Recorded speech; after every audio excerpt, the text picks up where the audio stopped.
ஓம் சாந்தி. எல்லோரும் குஷியாக இருக்கிறீங்களா? 18/3/2024 இன்றைக்கி பாப்தாதா சொல்கிறாங்க, இனிமையான குழந்தைகளை, ஞான கடலை கடைஞ்சி என்ன தலைப்பில் நாம் சொற்பொழிவு ஆற்றலாம் அப்படின்னு தலைப்பை கண்டுபிடிங்க. இல்லை, பெரும்பாலும் நம்ம ஜென்ரல் வீடியோ போடுறது ஃபுல்லாகவே முரளி படிச்சுட்டு இருக்கும்போது டச் ஆகிறது தான். முரளி படிச்சுட்டு இருக்கும்போது அல்லது அதை சிந்தனை பண்ணும்போது அல்லது யோகா பண்ணும்போது டச் ஆகும். ஸோ அதனால் இன்னொரு விஷயம் என்ன சொல்கிறாரு அப்படின்னா, உலகம் ஃபுல்லாக இருக்கிற அத்தனை பாபா குழந்தைங்களும் அந்த ஒரே தலைப்பில் பேசணும் அப்படிங்கிறார். ஸோ பாபா எவ்வளோ ஆசைப்படுறாரு இல்லையா? ஆனால் அந்த மாதிரி நடக்குதா அப்படிங்கிறது ஒரு பெரிய கேள்விக்குறி. ஸோ அப்படி ஒரே தலைப்பில் எல்லோரும் பேசுகிறாங்க அப்படின்னா அதுதான் உங்களுடைய ஒற்றுமையின் ஆதாரமாக அமையும். தினம் தினம் ஒவ்வொரு டாபிக் எடுத்து பேசணும்.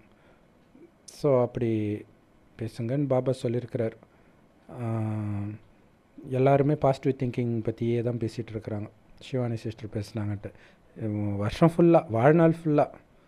ஆனால் முரளியில் எவ்வளவோ டாபிக் இருக்குது. கேள்வி, நீங்கள் மதிப்போடு தேர்ச்சி அடையணும் அப்படின்னா குழந்தைங்க என்ன முயற்சி பண்ணணும்? அனைத்து கர்ம பந்தனத்திலிருந்து கடந்து போகக்கூடிய முயற்சி பண்ணணும். அதுதான் முக்கியமான முயற்சி நாம் பண்ண வேண்டியது. ஸோ கர்ம பந்தனத்திலிருந்து நம்ம கடக்கணும் அப்படின்னா யார் கூட பேசணுன்னாலும் அவங்கள உங்களுடைய சகோதர ஆத்மான்னு புரிஞ்சுக்கோங்க. இல்லை, வேறு எந்த உறவில் வந்தாலும் நீங்கள் சிக்கிக்குவீங்க. அதனால தான் சகோதர ஆத்மா இல்லையா? ஆத்மா பாய் தான், சகோதரன் தான். ஸோ அந்த ஆத்மாவை மட்டும் பார்த்தீர்கள் என்றால் மற்ற கர்ம கணக்கு எல்லாம் போயிடும். ஏன்னா குறிப்பாக கர்ம கணக்கு காமத்தினால தான் உருவாகுது. ஸோ அந்த சரீர கவர்ச்சியிலே மயங்கலை அப்படின்னாலே அந்த கர்ம கணக்கு முடிஞ்சிடுதுன்னு அர்த்தம். அப்போ ஆத்மா சகோதரனை மட்டும் பார்த்து பேசுகிறீங்க அப்படின்னா, அப்பா சொல்கிறதை கேட்கும்பொழுது கூட இல்லையா, அப்பா சிவபாபா பிரம்மா பாபா உடம்புல பேசுகிறதை கேட்கும்பொழுது கூட பிரம்மா பாபாவுடைய நெற்றியில் இருக்கும் சிவபாபாவை பார்த்து பாருங்கள் இல்லையா. பிரம்ம பாபா வாயை முகத்தை பார்த்துட்டு இருக்காதீங்க, பூர்வ மத்தியை பாருங்கன்றார். ஸோ அப்போ நிறைய பேர் கடவுளை பார்க்கலை, யாருமே தான் பார்க்கல. பிரம்ம பாபா உடம்புல வந்தாலும் அந்த முகத்தை பார்க்காதீங்க, பூர்வ மத்தியை பாருங்கன்னு தான் சொல்கிறேன். அப்போ புத்தியினால தான் நம்ம பாபாவை பார்க்குறோம், சிவபாபாவை. இந்த சகோதர பார்வை எல்லோர் மீதும் இருக்கிறதன் மூலமாகத்தான் அந்த சகோதரத்துவ அன்பும் உறவும் பலப்படும். ராக்கி அதனால தானே கொண்டாடுறாங்க. ஸோ அந்த பயிற்சியை பக்காவாக்கணும். எப்படிப்பட்டவர்கள் இருந்தாலும் அந்த ஆத்மா தான். அசிங்கமாக இருந்தாலும் ஆத்மா தான் பார்க்கணும், அழகாக இருந்தாலும் ஆத்மா தான் பார்க்கணும், ஏழையாக இருந்தாலும் ஆத்மா தான் பார்க்கணும், பணக்காரனாக இருந்தாலும் ஆத்மாவை தான் பார்க்கணும், நெருங்கிய உறவாக இருந்தாலும் ஆத்மாவை தான் பார்க்கணும், ஜென்ம விரோதியாக இருந்தாலும் ஆத்மாவை தான் பார்க்கணும். அப்போ என்னாகும்? அந்த சகோதர அன்பு வரும். இல்லை, இதே ஆத்மா எத்தனை பிறவிகளில் என்கிட்ட அன்பாக இருந்திருக்கும், வெவ்வேறு உடல் எடுத்து வெவ்வேறு நடிப்பு, வெவ்வேறு உறவில் நடிக்குது அப்படிங்கிறது ஞாபகம் இருக்கும். அந்த ஆத்மா மீது அன்பு வரும், உடல் மீது வராது. இதுக்கு கண்டிப்பாக முயற்சி தேவைப்படும். இந்த முயற்சி தான் உங்களை மதிப்போடு பாஸ் பண்ண வைக்கும். எந்த குழந்தைங்க உயர்ந்த பதவி அடையணும்னு இருக்குதோ அவங்க கண்டிப்பாக இந்த முயற்சி பண்ணுவாங்க. இந்த முயற்சி பண்ணாமல் யாரும் உயர்ந்த பதவி அடைய முடியாது. ஆத்மாவை பார்க்குற முயற்சி. ஓம் சாந்தி. இனிமேலும் இனிமையான குழந்தைகளே, இது மரண உலகம். இதற்கு நேரெதிராக சொர்க்கம் அமரலோகம்னு பாபா புரிய வைக்கிறார். பக்தி மார்க்கத்தில் அமரக்கதையை சங்கர் பார்வதிக்கு சொன்னதாக காட்டியிருக்கிறாங்க. ஆனால் அந்த அமர லோகத்துக்கே நாம் போகிறோம். இல்லை, அமரக்கதை சொன்னதே அமரலோகத்துக்கு போகிறதுக்காக, அமரர் ஆகிறதுக்காக. அமரராக அமரலோகத்தில் தான் இருக்க முடியும். ஸோ அந்த அமரலோகத்திற்கு நாம் போகிறோம், அமரராக போகிறோம். நமக்கு ஒன்றும் சங்கர் சொல்லலை இந்த கதையை, ஞானக்கடல் சிவ தந்தை சொல்கிறார் பார்வதிகளுக்கு. சங்கர் ஒன்றும் ஞானக்கடல் கிடையாது இந்த கதையை சொல்கிறதுக்கு.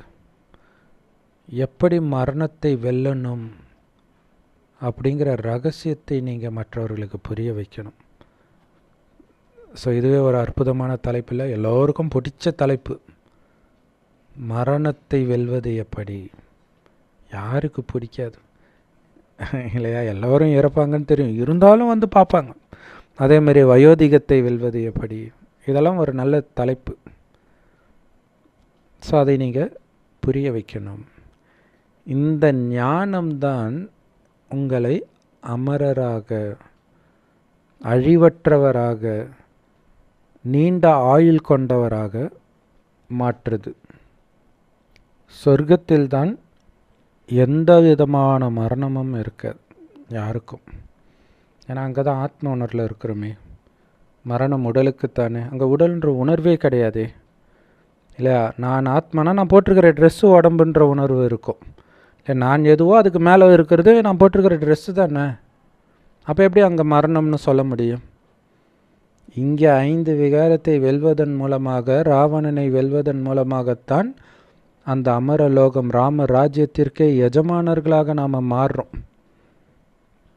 மற்றபடி இப்போ இருக்கிற இந்த ராவண ராஜ்யம் மரண உலகம், ராமராஜ்யமோ மரணமற்ற உலகம். மிகப்பெரிய வித்தியாசம் அதுதான். ராவண ராஜ்யத்தில் டக்கு டக்கு டக்குன்னு இறப்பாங்க, ராமராஜ்யத்தில் அந்த அகால மரணத்துக்கு வேலையே கிடையாது. தேவதைகளுக்கு மரணமே வராது. ஏன்னா அங்கே காலன், மரணத்தை கொடுக்குற காலனே கிடையாது. எப்படி மனிதர்கள் மரணத்தை வெல்ல முடியும் அப்படிங்கிற தலைப்பு எவ்வளோ நல்லா இருக்குது. சூப்பரான தலைப்பில் கண்டிப்பாக எல்லோருக்கும் பிடிச்ச தலைப்பு இது.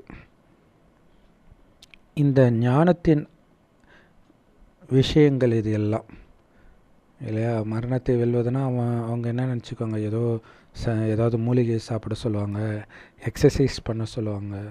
கிடையாது. இந்த ஞானத்தை கேட்டாலே மரணத்தை வெல்வீர்கள் அடுத்த 21 ஜென்மத்திற்கு. ஏன்னா பாரதம் அமரலோகமாக இருந்தது, மீண்டும் ஆக போகுது. அங்கே எல்லோருக்கும் நீண்ட ஆயுள் இருக்கும். பாம்புடைய உதாரணம், பாம்பு தோல் உரிக்கிற உதாரணம் சத்தியுகத்துக்கானது. பாம்பு என்ன பண்ணும், ஒரு தோலை உரிச்சிட்டு இன்னொரு தோலை எடுக்கும். அந்த மாதிரி தான் நாம் கூட ஒரு உடலை விட்டு இன்னொரு உடலை எடுப்போம் சொர்க்கத்தில் ஆனந்தமாக. அதுக்கு பேர் தான் எல்லையற்ற வைராக்கியம் அப்படின்னு சொல்லப்படுது இல்லையா? வைராக்கிய உள்ளுணர்வு இல்லைன்னா ஆனந்தமாக நீங்கள் எப்படி விடுவீங்க? உங்கள் உடலையோ உறவுகளையோ சொத்தையோ எப்படி விடுவீங்க? ஒட்டுமொத்த உலகமும் அழிய போகுது, நீங்கள் பழைய உடலை விட்டுடுவீங்க அப்படின்னு இப்போ நம்ம புரிஞ்சுக்கிறோம். ஸோ ஒட்டுமொத்த உலகமும் அழிய போகுது அப்படின்னா பழைய உடம்பை விட்டு தானே ஆகணும். இந்த ரகசியம் நமக்கு ஏற்கனவே தெரிஞ்சிட்ட காரணத்தினால நமக்கு உண்மையிலே வசதி உடலை விடுறது, ஆனந்தமாக விடுறது. ஏன்னா நீங்கள் விடாட்டினாலும் அது வலுக்கட்டாயமாக உங்ககிட்ட இருந்து அபகரிக்கப்படும். உங்களுடைய உடல், உங்களுடைய சொத்து, உங்களுடைய உடைமைகள் எல்லாமே. ஸோ முன்னாடியே தெரிஞ்சுக்கிட்டு அதிலிருந்து பற்றை விலக்கிறது தானே புத்திசாலித்தனம். அது மட்டும் இல்லை, நீங்கள் இழக்க போகிறது ஒன்றும் அப்படியே தங்க உடல் கிடையாது. இத்து போன எதுக்குமே உதவாத பழையதிலும் பழைய உடம்பு. 84 பிறவியில் கடைசி ஜென்மம். பஞ்ச தத்துவம் எவ்வளோ கேவலமாக இருக்கும், அந்த கேவலமான பஞ்ச தத்துவத்தில் உருவான கேவலமான உடம்பைத்தான் விட போகிறோம். அதனால் இது ஒரு துக்கமான விஷயமே கிடையாது. அதுக்கு பதிலாக புத்தம் புதிய உடல் கிடைக்க போகுது.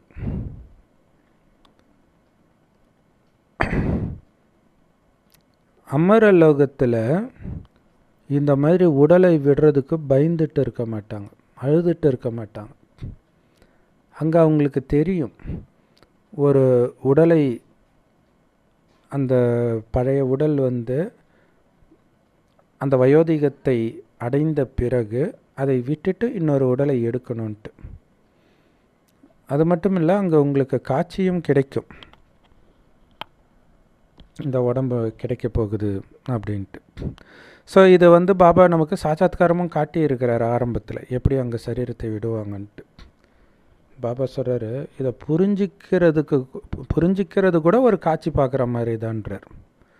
இப்போ உங்களுக்கு புரிய வச்சிட்டார்ல, சொர்க்கத்தின் உடலை காட்டணும்னு அவசியம் கிடையாது. ஏன்னா அங்கே புரியெல்லாம் வைக்க மாட்டாங்க, ஜஸ்ட்டு காட்சி கிடைக்கும், டக்குன்ட்டு அந்த உடம்பு கிடைக்க போகுதுன்னு ஆனந்தமாக சரீரத்தை விடுவாங்க. ஆக்சுவலாக கடைசியில் நமக்கும் காட்சி கிடைக்கும். ஆனால் இப்போ புரிஞ்சிக்கும் போதே நீங்கள் அதுக்கு தயாராகணும். உங்களுக்காக புத்தம்புது உடல்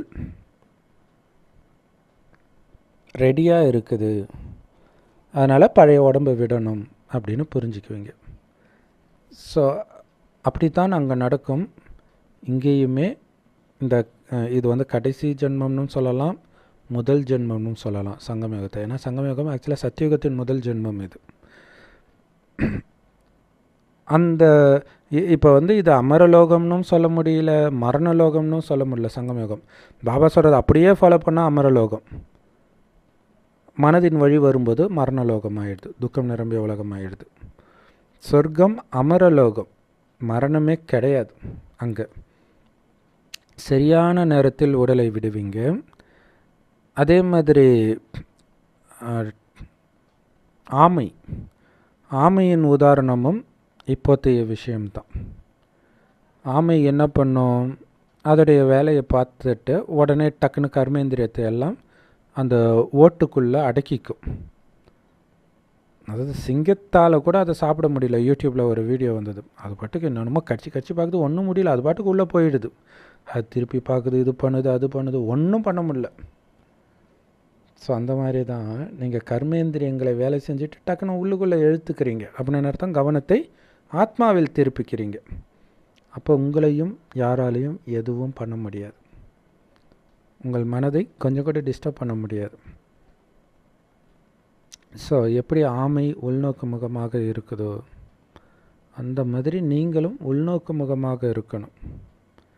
நாம் சொல்கிற இந்த உதாரணங்கள் பக்தி மார்க்கத்தில் காப்பியடிக்கப்படுது, வெளிப்படுது. ஸோ வடநாட்டிலெல்லாம் ஆமை சிலையை வச்சு கும்பிடுவாங்க. ஆமைக்கு ஸோ ஆமையாக ஒரு அவதாரம் எடுத்ததாகவும் இருக்குது கதை, புராண கதையில். விஷ்ணுவோடைய ஒரு அவதாரம் ஆமை அவதாரம். ஆனால் வெறும் பேரளவில் தான் அதை காப்பி அடிச்சிருக்கிறாங்களே தவிர அதோடைய அர்த்தம் எதுவும் அவங்களுக்கு தெரியாது. நமக்கு தான் பக்தி மார்க்கத்தில் என்னென்ன பண்டிகை கொண்டாடுறாங்களோ அதோடைய அர்த்தத்தை புரிஞ்சுக்கிறோம்.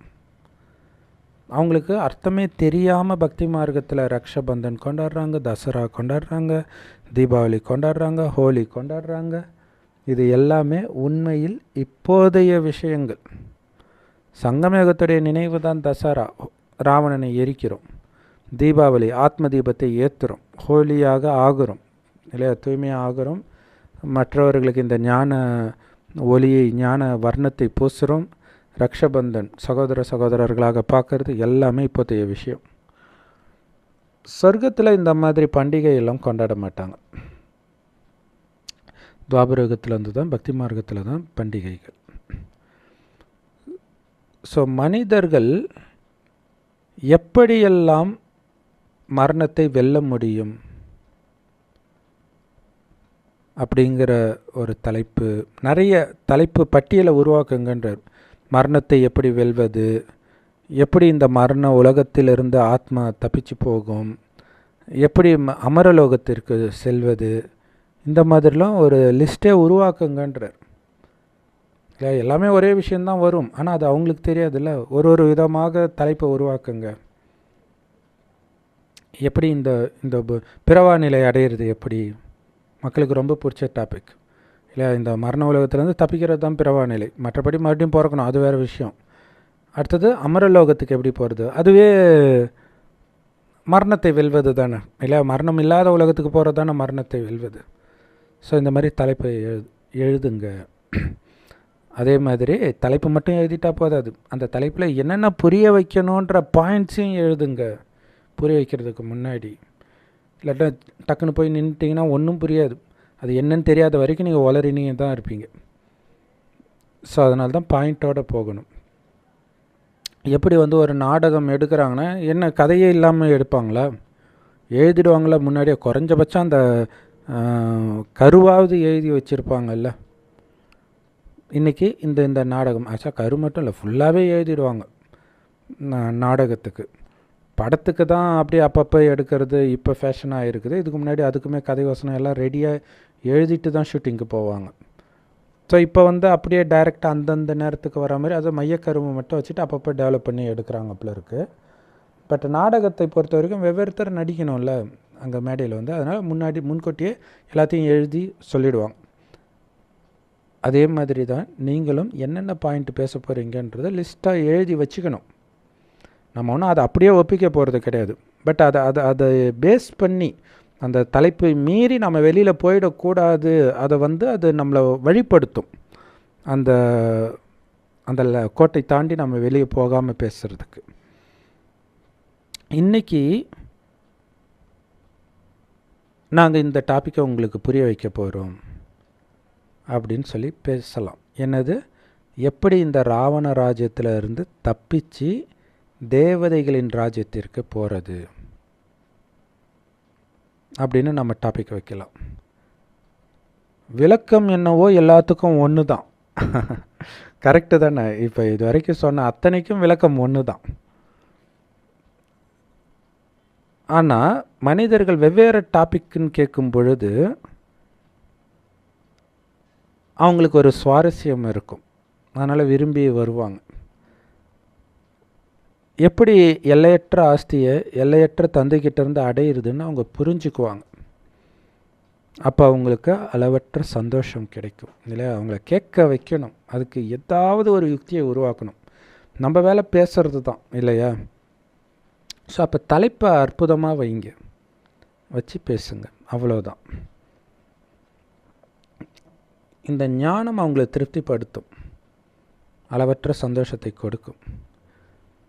நியூஸ் பேப்பரில் சன்னியாசிகள் 125வது யாகத்தை உருவாக்குறார் இல்லையா? 125 யாகத்தை செய்த சன்னியாசி இப்போ 125வது யாகத்தை உருவாக்குறாருன்னு போடுவாங்களாம். அதே மாதிரி அந்த யஜ்யத்தில் என்னென்ன டாபிக்லாம் அவர் பேச போகிறாருன்னு வேற அந்த லிஸ்ட்டு போட்டிருப்பாங்களாம். இங்கே பாபா சொல்கிறாரு, ஒரே தடவை தான் நான் யஜ்யத்தை உருவாக்குறேன், ரெண்டாவது உருவாக்க முடியல. ஏன்னா ஒட்டுமொத்த உலகமும் அதில் ஸ்வாகா ஆகிடுது. வரார், உலகத்தையே ஸ்வாகா பண்ணிட்டு போயிடுறார். ஆனால் அவங்க இத்தனை யாகம் வளர்க்குறாங்க, அவ்வளோ ஊர்வலம் நடத்துகிறாங்க. ஆனால் நம்ம அப்படி கிடையாது, ஒரே யாகம்தான். ருத்ரனாகிய சிவபாபா இந்த ஒரே ஒரு யாகத்தை தான் வளர்க்குறார். இதில் ஒட்டுமொத்த பழைய உலகமும் ஸ்வாகாயிடும், அர்ப்பணமாகிடும். பிறகு புது உலகம் ஸ்தாபனை ஆகிடும், நீங்கள் தேவதை ஆகிடுவீங்க. அப்போ யோசிச்சு பாருங்களா, உலகம் அழியுது, அந்த உலக அழிவில் தான் சொர்க்கமே உருவாகுது. அந்த உலக அழிவிலிருந்து தான் நீங்கள் தேவதையாக உருவாகுறீங்க. ஸோ அதுவும் ஒரு காரணம், திரௌபதி நெருப்பிலிருந்து வந்ததாக சொல்லப்பட்டதுக்கு. பாபா இது எல்லாத்தையும் உங்களுக்கு புரிய வைக்கிறார். படைப்பவர் அந்த சிவத்தந்தையே தன்னை பற்றியும் தன்னுடைய படைப்பை பற்றிய முதலிடை கடை பற்றிய ஞானத்தையும் கொடுக்கிறார், ராஜ யோகத்தையும் கற்றுக் கொடுக்கிறார் இல்லையா? தன்னை பற்றி அறிமுகம் கொடுத்து எப்படி தன்னை நினைக்கிறது, உங்களை ஆத்மான்னு உணர்ந்து எப்படி நினைக்கிறது, அதுதான் ராஜயோகம். அதனால் என்ன பலன், ராஜாதி ராஜாவாகிறீங்க, எல்லாத்தையும் புரிய வைக்கிறார். தங்க யுகத்தில் தூய்மையான தேவதைகள் இருப்பாங்க, அவங்க ராஜ்யத்தை செய்கிறாங்க இல்லையா, அங்கே ராஜ்யம் நடக்கும். அதுதான் உண்மையில் ஆதி சனாதன தேவி தேவதா தர்மம், பாபாவே உருவாக்குனது. ஸோ இந்த தலைப்பும் நீங்கள் வச்சுக்கலாமே, எப்படி தங்க யுகத்தின் ஆதி சனாதன தேவி தேவதா தர்மம் ஸ்தாபனை ஆச்சுன்னு தெரியுமா, எப்படி ஒட்டுமொத்த உலகத்திலையும் அமைதி உருவாகுது தெரியுமா அப்படின்னு தலைப்பு வைக்கலாமே இல்லையா. மக்களாட்சியை யார் எடுத்துகிட்டு வந்தா அது எல்லாருக்கும் தெரியும். ஆனால் ராஜா ராணி ஆட்சியை முதல்ல யார் எடுத்துகிட்டு வந்தா அது யாருக்கும் தெரியாதுல்ல. ஸோ அதை நாம் புரிய வைக்கலாம். ஏன்னா ஆரம்பத்திலே அது இருக்குது ராஜராணி ஆட்சி. ஸோ அது எப்படி உருவானது, இந்த தலைப்பும் பேசலாமே. நீங்கள் எவ்வளோ பாயிண்ட்ஸ் கொடுக்குறாரு பாருங்கள்.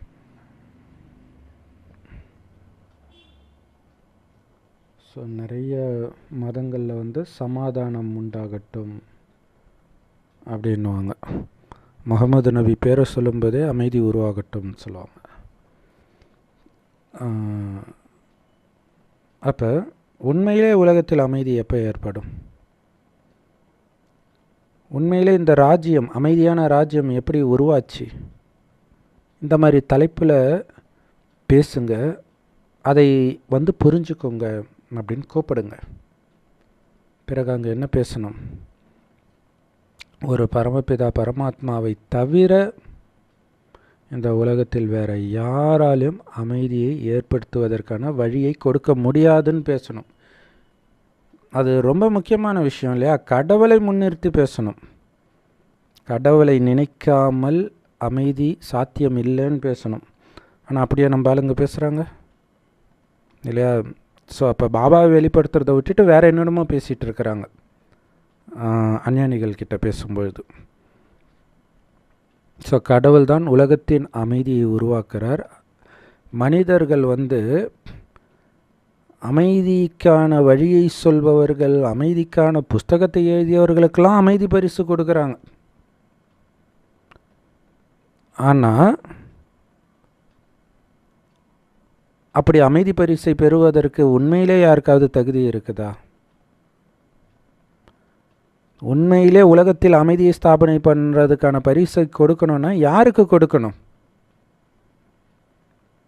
எப்படி அது ஸ்தாபனை ஆகும்? மனிதர்கள் வருஷம் அமைதி பரிசு கொடுத்தாங்களே, எதுக்கு கொடுத்தாங்க? அமைதியை உருவாகலை, திருப்பி வாங்கணும்ல. ஸோ அதை யாருமே யோசிக்க மாட்டுறாங்க பாருங்கள் இல்லை. அமைதியை கெடுத்தவங்களுக்கெல்லாம் அமைதி பரிசு கொடுப்பாங்க. இதுதான் காமெடி. போராடிட்டு அவருக்கு ஜெயிலுக்கு போயிட்டு வருவார், பல வருஷம் கழிச்சு அவருக்கு அமைதி பரிசை கொடுப்பாங்க.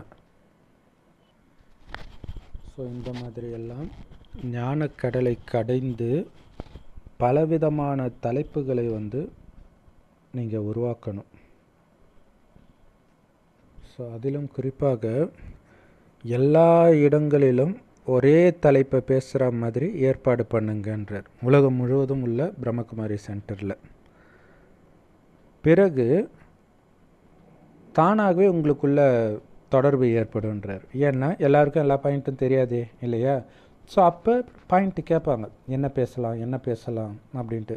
கீதையின் பகவான் யார் அப்படின்னு பாபா தலைப்பு கொடுத்துருக்கிறாரு. ஸோ கீதையின் பகவான் யாருன்றதை புரிய வைக்கிறது சாதாரண விஷயம் கிடையாது இல்லை. ஸோ அப்போ எல்லார்கிட்டையும் தலைப்பு கேட்டு, ஏன் இது முக்கியமானது அப்படின்னா, ஜெகோவாவின் சாட்சிகள்னு ஒன்று இருக்குது கிறிஸ்தவ மதத்தில், ஒரு பிரிவு. அது அவங்க இயேசு கடவுள் அப்படியே நம்ம ஞானத்தை காப்பி அடிக்கிறதா சொல்கிறாங்க. அதுக்கான வாய்ப்பு இருக்குது, ஏன்னா நிறைய விஷயங்கள் நம்ம சொல்கிறத அவங்க சொல்லுவாங்க. அப்போ அதோடைய ஸ்பெஷாலிட்டி என்னென்னா, உலகம் ஃபுல்லாக இருக்குது ஜெகோவாவின் சாட்சிகள்.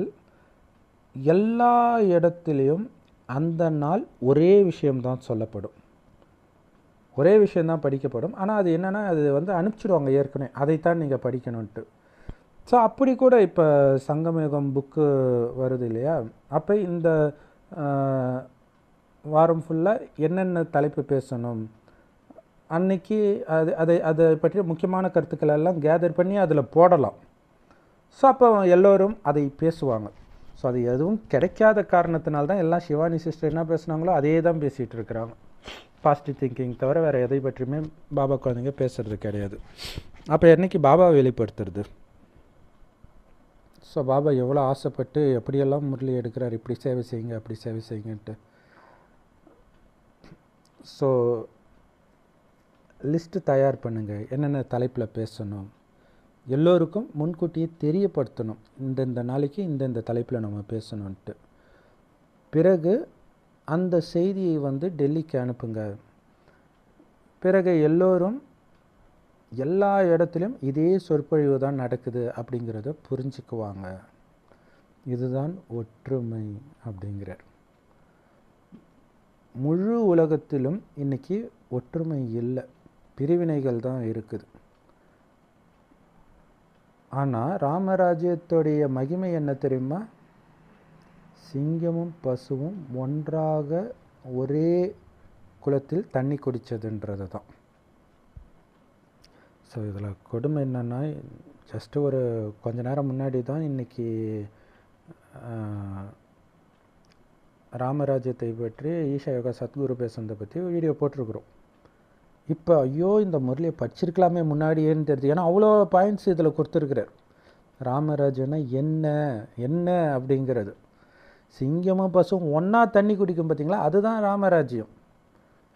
இந்தியா ஃபுல்லாக இந்துக்கள் வந்துட்டால் ராமராஜ்யமாக? மக்களுடைய புத்தி மோசமாக தானே இருக்குது.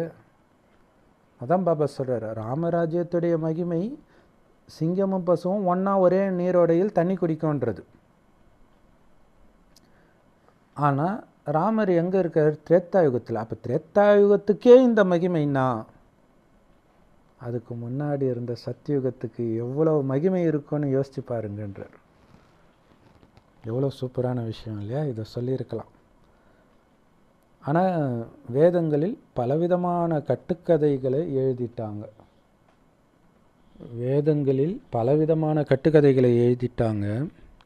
அரைக்கல்பமாக நாம் அதை தான் கேட்டுட்டு இருந்தோம். ஆனால் இப்போ ஒரே கதை சொல்பவர் நம்முடைய சத்தியமான தந்தை சிவபாபா. மனிதர்கள் இன்னும் பலவிதமான எண்ணற்ற கதைகளை உருவாக்கிக்கிட்டே இருக்கிறாங்க.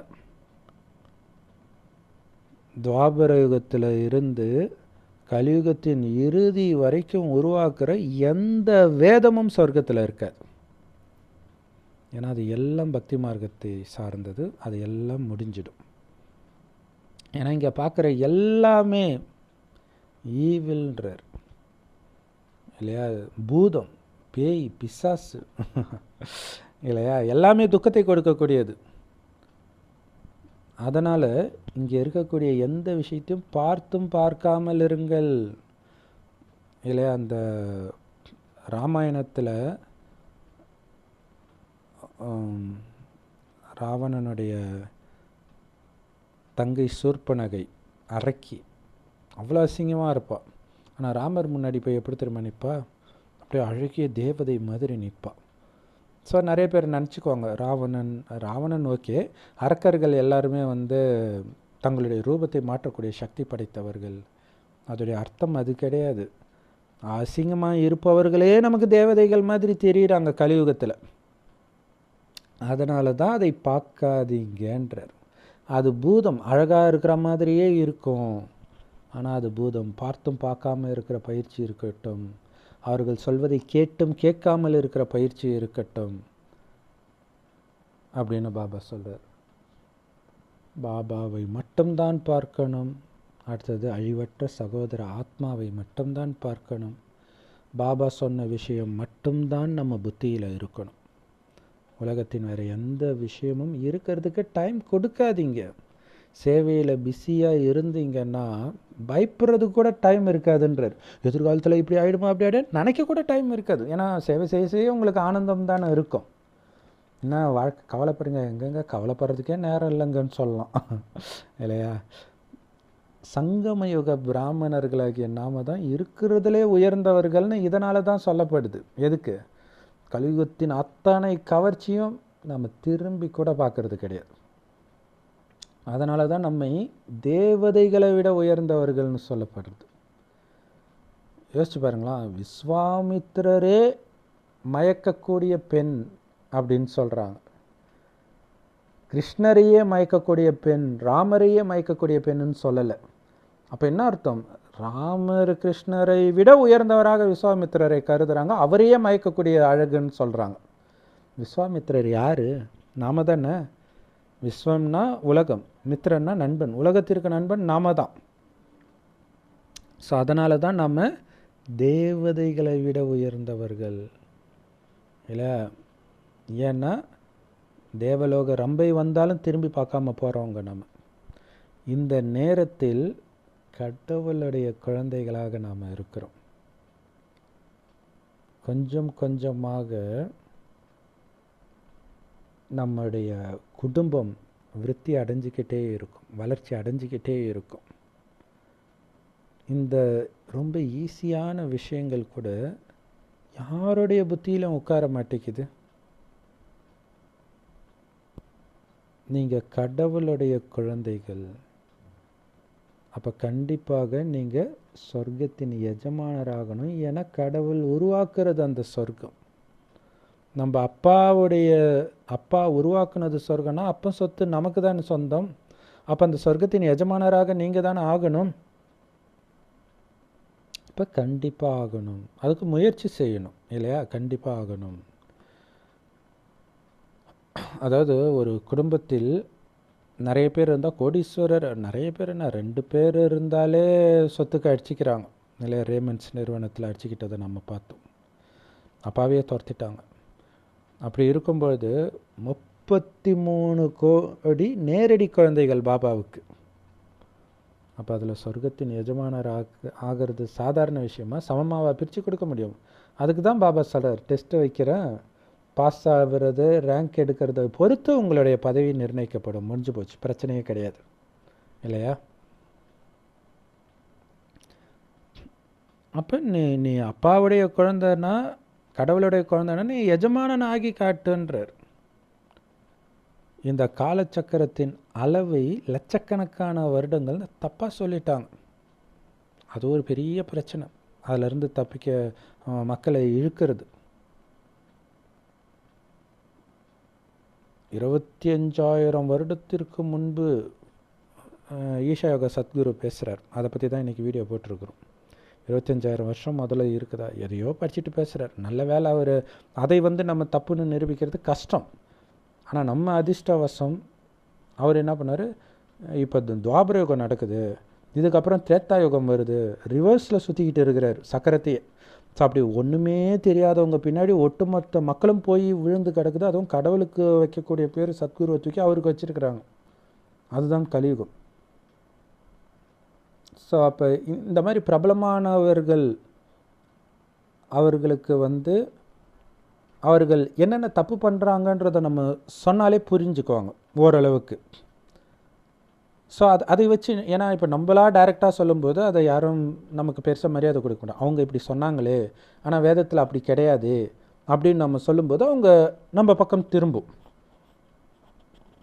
அப்போ லட்சக்கணக்கான வருடங்கள்னு காலச்சக்கரத்துடைய அளவு கொடுத்துட்டாங்க. அப்படி ஒருவேளை உண்மையிலே லட்சக்கணக்கான வருடங்கள் இருந்தால் ஏதாவது ஞாபகம் இருக்குமா? அதனால்தான் பாவம் எதுவும் அவங்களுக்கு ஞாபகம் இல்லை போல இருக்குன்றார் பாபா. பாபா நமக்கு ஞாபகப்படுத்துகிறார். வெறும் 5000 வருஷத்து விஷயம். தேவதைகளாக இருந்தீங்க, மீண்டும் உங்களை நான் தேவதைகளாக ஆக்குறேன். இப்போ எல்லாம் பார்த்தீங்கன்னா, யாரோ ஒரு பையன்கிட்ட தேவதைன்னா என்னன்னு தெரியுமா? தெரியுன்றான். என்னது? அழகான பொண்ணுன்றான் இல்லை. இப்போ ஏன்னா பெண்களை தான் தேவதை மாதிரி இருக்கிறாங்கன்னு நம்ம சொல்லி தேவதைனாலே பொண்ணு பிள்ளை இருக்குதுன்னு நினச்சிக்கிட்டோம். ஆக்சுவலாக பெண்ணா தேவின்னு தான் சொல்லுவோம் இல்லையா? தேவி தேவதா அப்படின்னு. ஆனால் ஒரு விஷயம், அழகாக இருக்கிற பொண்ணுன்னு சொல்கிறாங்க. அப்போ தேவதைகள் அழகாக இருப்பாங்க இல்லையா? ஆனால் தோற்றத்தில் மட்டும் இல்லை, குணமும் அழகாக இருக்கும். அப்படித்தான் நீங்கள் இருந்தீங்க, மீண்டும் உங்களை அந்த மாதிரி அழகுபடுத்துகிறேன். ஸோ பாபா கிட்ட நேரடியாக இந்த ஞானத்தை கேட்க கேட்க அளவற்ற சந்தோஷம் வருது. புத்துணர்ச்சி அடையிறீங்க. அதுக்காக தான் மதுபனுக்கு போகிறது. வருஷத்துக்கு ஒரு தடவை மதுபன் போகிறாங்க இல்லையா, நேரடியாக கேட்கும்போது அப்படி ஒரு சந்தோஷம் இருக்கும். ஸோ அதுலேயும் அப்போ வேறு வாய்ப்பும் கிடையாது இல்லையா. அப்போ நீங்கள் மதுபன் போனால் தான் நேரடியாக போய் பார்க்க முடியும். இப்போ இன்டர்நெட் இருக்குது, எல்லாமே இருக்குது. ஸோ அப்போ அதுக்காகவே வருஷத்துக்கு ஒரு தடவை போவோம். இதோடைய நினைவாக தான் மெக்காவுக்கு ஒரு தடவையாவது போகணுன்ட்டு போகிறாங்க, சபரிமலைக்கு போகிறாங்க, இத்தனை தடவை போன அது எல்லாமே நம்ம பாபாவை பார்க்க வருஷத்துக்கு ஒரு தடவை போகிறதுடைய நினைவு தான். ஆனால் நம்ம பாபா சொல்கிறது கேட்கும்போது அளவற்ற சந்தோஷம் வருது. ஆனால் மெக்காவுக்கும் சபரிமலைக்கும் போகும்போது அவங்களுக்கு என்ன சந்தோஷம் வருதுன்னு தான் தெரியல. நல்ல புத்திசாலி விசால புத்தி உடைய குழந்தைகள் மட்டும்தான் நாம் அப்பா கிட்டேருந்து ஆஸ்தியை அடைந்தே தீரணும் அப்படின்னு அவங்க புத்தியில் இருக்குமா இல்லையா. இப்போ ஒரு ஸ்கூலில் படிக்கும்போது கூட எல்லாரும் ஃபஸ்ட் ரேங்க் எடுத்தே தீரணுன்ற லட்சியத்தில் இருக்க மாட்டாங்க. எந்த குழந்தைக்கு அந்த லட்சியம் இருக்குதோ அந்த குழந்தை தான் எடுக்கும். அந்த குழந்தைக்கு தான் எந்த நேரமும் அதை பற்றிய சிந்தனை இருக்கும். நேரத்தை வீணாக்காது. ஒரு ஃப்ரெண்ட்ஸ் அரட்டை அடித்தா கூட எப்படா அவன் கிளம்புவான், நேரம் வீணாகுதே, அப்படி அவங்க நினைப்பாங்க. அதான் சொல்கிறார், புத்திசாலி குழந்தைங்களுடைய புத்தியில் எந்த நேரமும் அப்பாவுடைய முழு ஆஸ்தி அடைஞ்சே தீரணும் அப்படின்னு ஓடிக்கிட்டே இருக்கும். ஓடிக்கிட்டே இருந்தால் என்ன ஆகும்? இதை நினச்சாலே பாபா நினைவு தான் இல்லையா. பாபா அப்போ வெளி உலக விஷயத்தில் மயங்காமல் இருக்கணும். அதுக்கு தான் பாபா சேவையில் பிஸிப்படுத்திக்கிட்டே இருங்க. அப்போ உங்களுக்கு தெரியும் நேரம் வேஸ்ட் ஆகுதா இல்லையான்ட்டு. சேவையும் யோகமும் இரட்டை போட்டு பாபா ஒட்டுமொத்த உலகத்தையும் புதுசாக்குறார். அந்த புது உலகத்தில் நாம் கண்டிப்பாக இருக்கணுன்றார். ஏன்னா அவரோட குழந்தை தானே நீங்கள் இல்லையா. ஒரு அப்பா ஒரு வீடு கட்டுறாருன்னா குழந்தைய கூப்பிடாமல் விடுவாரா? ஆனால் இங்கே கூப்பிட்றாரு, அதுக்கு தயாராகி வான்னு கூப்பிட்றாரு. அப்போ நீ கண்டிப்பாக இருக்கணும்னா என்ன அர்த்தம்? கண்டிப்பாக நான் தயாராகிடணும். சண்டே முரளி என்ன மாதிரி முரளி இல்லையா. தயாராகி வா குழந்தை. மேலே பிரம்மபாபா கூப்பிட்றாராம், வா குழந்தை, ஃபரிஸ்தாவாகி வா குழந்தைன்ட்டு. எல்லோரும் அந்த ஒரு தந்தையுடைய குழந்தைங்க தான்.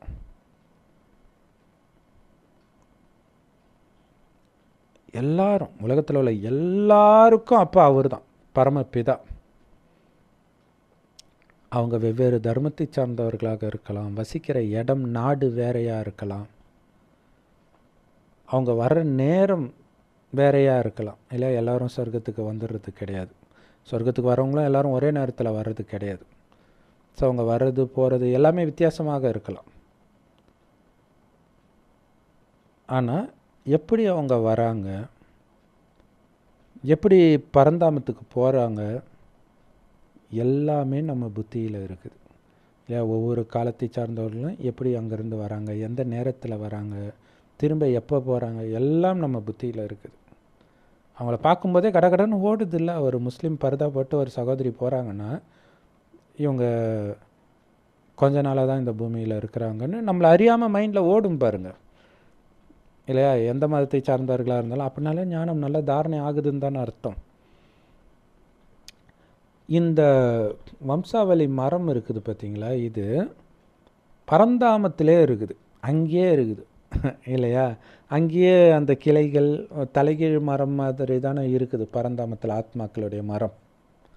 அங்கே கிறிஸ்தவ தர்மம் தனி கிளையில் இருக்கும், இஸ்லாமிய தர்மம் தனி கிளையில் இருக்கும், ஒன்று ஒன்று இருக்கும். தேவதா தர்மம் தண்டு பகுதியில் இருக்கும். சூக்ஷ்மவாதனத்தில் எந்த மரமும் கிடையாது, பரந்தாமத்தில் தான் அப்படி இருக்குது. அப்போ சூக்ஷ்மவாதனத்தில் சோமரசம் குடித்தேன், அந்த மாதிரி கிருஷ்ணரோட டான்ஸ் ஆடினேன், இந்த மாதிரிலாம் காட்சி தான் பார்க்குறாங்களே தவிர அங்கே நிஜத்தில் ஒன்றும் மரம் கிடையாது ஜூஸ் போட்டு கொடுக்கறதுக்கு. அது காட்சி, சாட்சாத்காரம். இது எல்லாமே நாடகத்தில் ஏற்கனவே பதிவாகி இருக்குது. நீங்கள் சூக்ஷ்மவாதனத்துக்கு போகும்போது ஒரு சைலண்ட்டான படம், ஊம படம் சொல்லுவாங்களே, அதை பார்க்குற மாதிரி எல்லாத்தையும் பார்க்குறீங்கன்றார். முதல்ல திரைப்படங்கள் கூட ஊமை படமாக தான் வந்துச்சு, பிறகு தான் சத்தம் வச்சு அதை தான் டாக்கி, சினிமா தியேட்டருக்கு டாக்கீஸ்னு பேர் வைக்கிறாங்கல்ல. அப்படின்னா என்ன அர்த்தம்னா பேசும் படம், ஒளிபரப்பக்கூடிய இடம்ன்றதுனால டாக்கீஸ்னு வைக்கிறாங்க. ஆனால் இப்போ நமக்கு தெரியாது டாக்கினா அதுதான் அர்த்தம்ன்ட்டு பாபா குழந்தைங்களுக்கு தான் தெரியுது, மற்றவர்களுக்கு தெரியாது. மூவின்னு சொல்கிறோம், மூவின்ட்டு இப்பயும் நம்ம மூவின்ற பேரை பயன்படுத்துகிறோம். ஆனால் மூவின்றது வெறும் அசையிறது மட்டும், சத்தம் இல்லாமல், அதுதான் மூவி. ஆனால் நம்ம டாக்கின்ற வேர்டு வந்து படத்துக்கு பயன்படுத்த மாட்டோம். இப்போ உண்மையிலே டாக்கின்னு தான் போடணும் இல்லையா, மூவின்னு தான் போட்டுட்டு இருக்கிறோம். ஒரு நாடகத்தை சத்தமே இல்லாமல் அமைதியாக உருவாக்கவே முடியாது. ஆக்சுவலாக பாபா சொல்கிறது வந்து சத்தம் இல்லாமன்றது கூட, அது கூட மைம்னு ஒன்று சொல்லுவாங்க. பேசும் படம் வந்திருக்கு, அதாவது ஊமை படம். இங்கே பாபா சொல்கிறதோடைய அர்த்தம் என்னென்னா, எதுவுமே பண்ணாமல் பரந்தாமத்தில் இருக்கிறோம்ல அப்படியே அமைதியாக, அது அங்கே என்ன நாடகம் நடக்கும்? ஸோ அதை தான் சொல்கிறார். அப்படி ஒரு நாடகத்தை உருவாக்க முடியாது. நாம் எப்படி அமைதியாக இருக்கிறோம் அங்கே பரந்தாமத்தில்னு நமக்கு தெரியும். எப்படி வந்து அந்த பரந்தாமத்தில் ஆத்மாக்களின் மரம் இருக்குதோ, அதே மாதிரி இங்கேயும் மனித சிருஷ்டி மரம் பூமியிலும் இருக்குது. ரெண்டுத்துக்கும் இடைப்பட்ட சூக்ஷ்மாதனத்தில் கிடையாது. ஆக்சுவலாக சூக்ஷ்மாதனத்தில் நம்ம மட்டும்தான் போகிறோமே இல்லையா, அதுவும் ஃபரிஸ்தா ஆன பிறகு போகிறோம். மற்ற தர்மத்தினருக்கெல்லாம் அங்கே வேலை கிடையாது. ஸோ இந்த விஷயங்களை, ஸோ மற்ற தர்மம் இல்லைன்னா எப்படி மரம் அங்கே வரும் இல்லையா? இந்த அனைத்து விஷயங்களையும் உங்கள் புத்தியில் வச்சு சொற்பொழிவாற்றுங்கள் அப்படின்னு சொல்கிறார். இதையெல்லாம் புரிஞ்சிக்கிறதுக்கு கொஞ்சம் டைம் எடுக்க தான் செய்யும். நீங்கள் எல்லாத்தையும் புரிஞ்சிக்கிட்டா கூட அதை புரிய வைக்கக்கூடிய யோக பலம் எங்கே இருக்குது உங்ககிட்டன்றார்.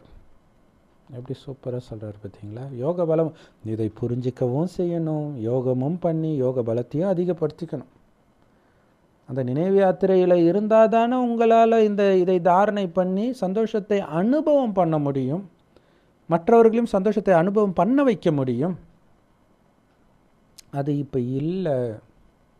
யோக பலத்தையும் அதிகப்படுத்துங்கன்றார்.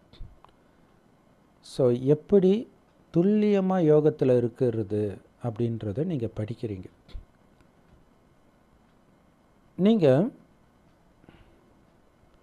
ஒவ்வொருத்தரையும் உங்களுடைய சகோதரனாக நினைக்கணும். ரொம்ப முக்கியமான விஷயம் இல்லை? எல்லாரும் சகோதரர்களே.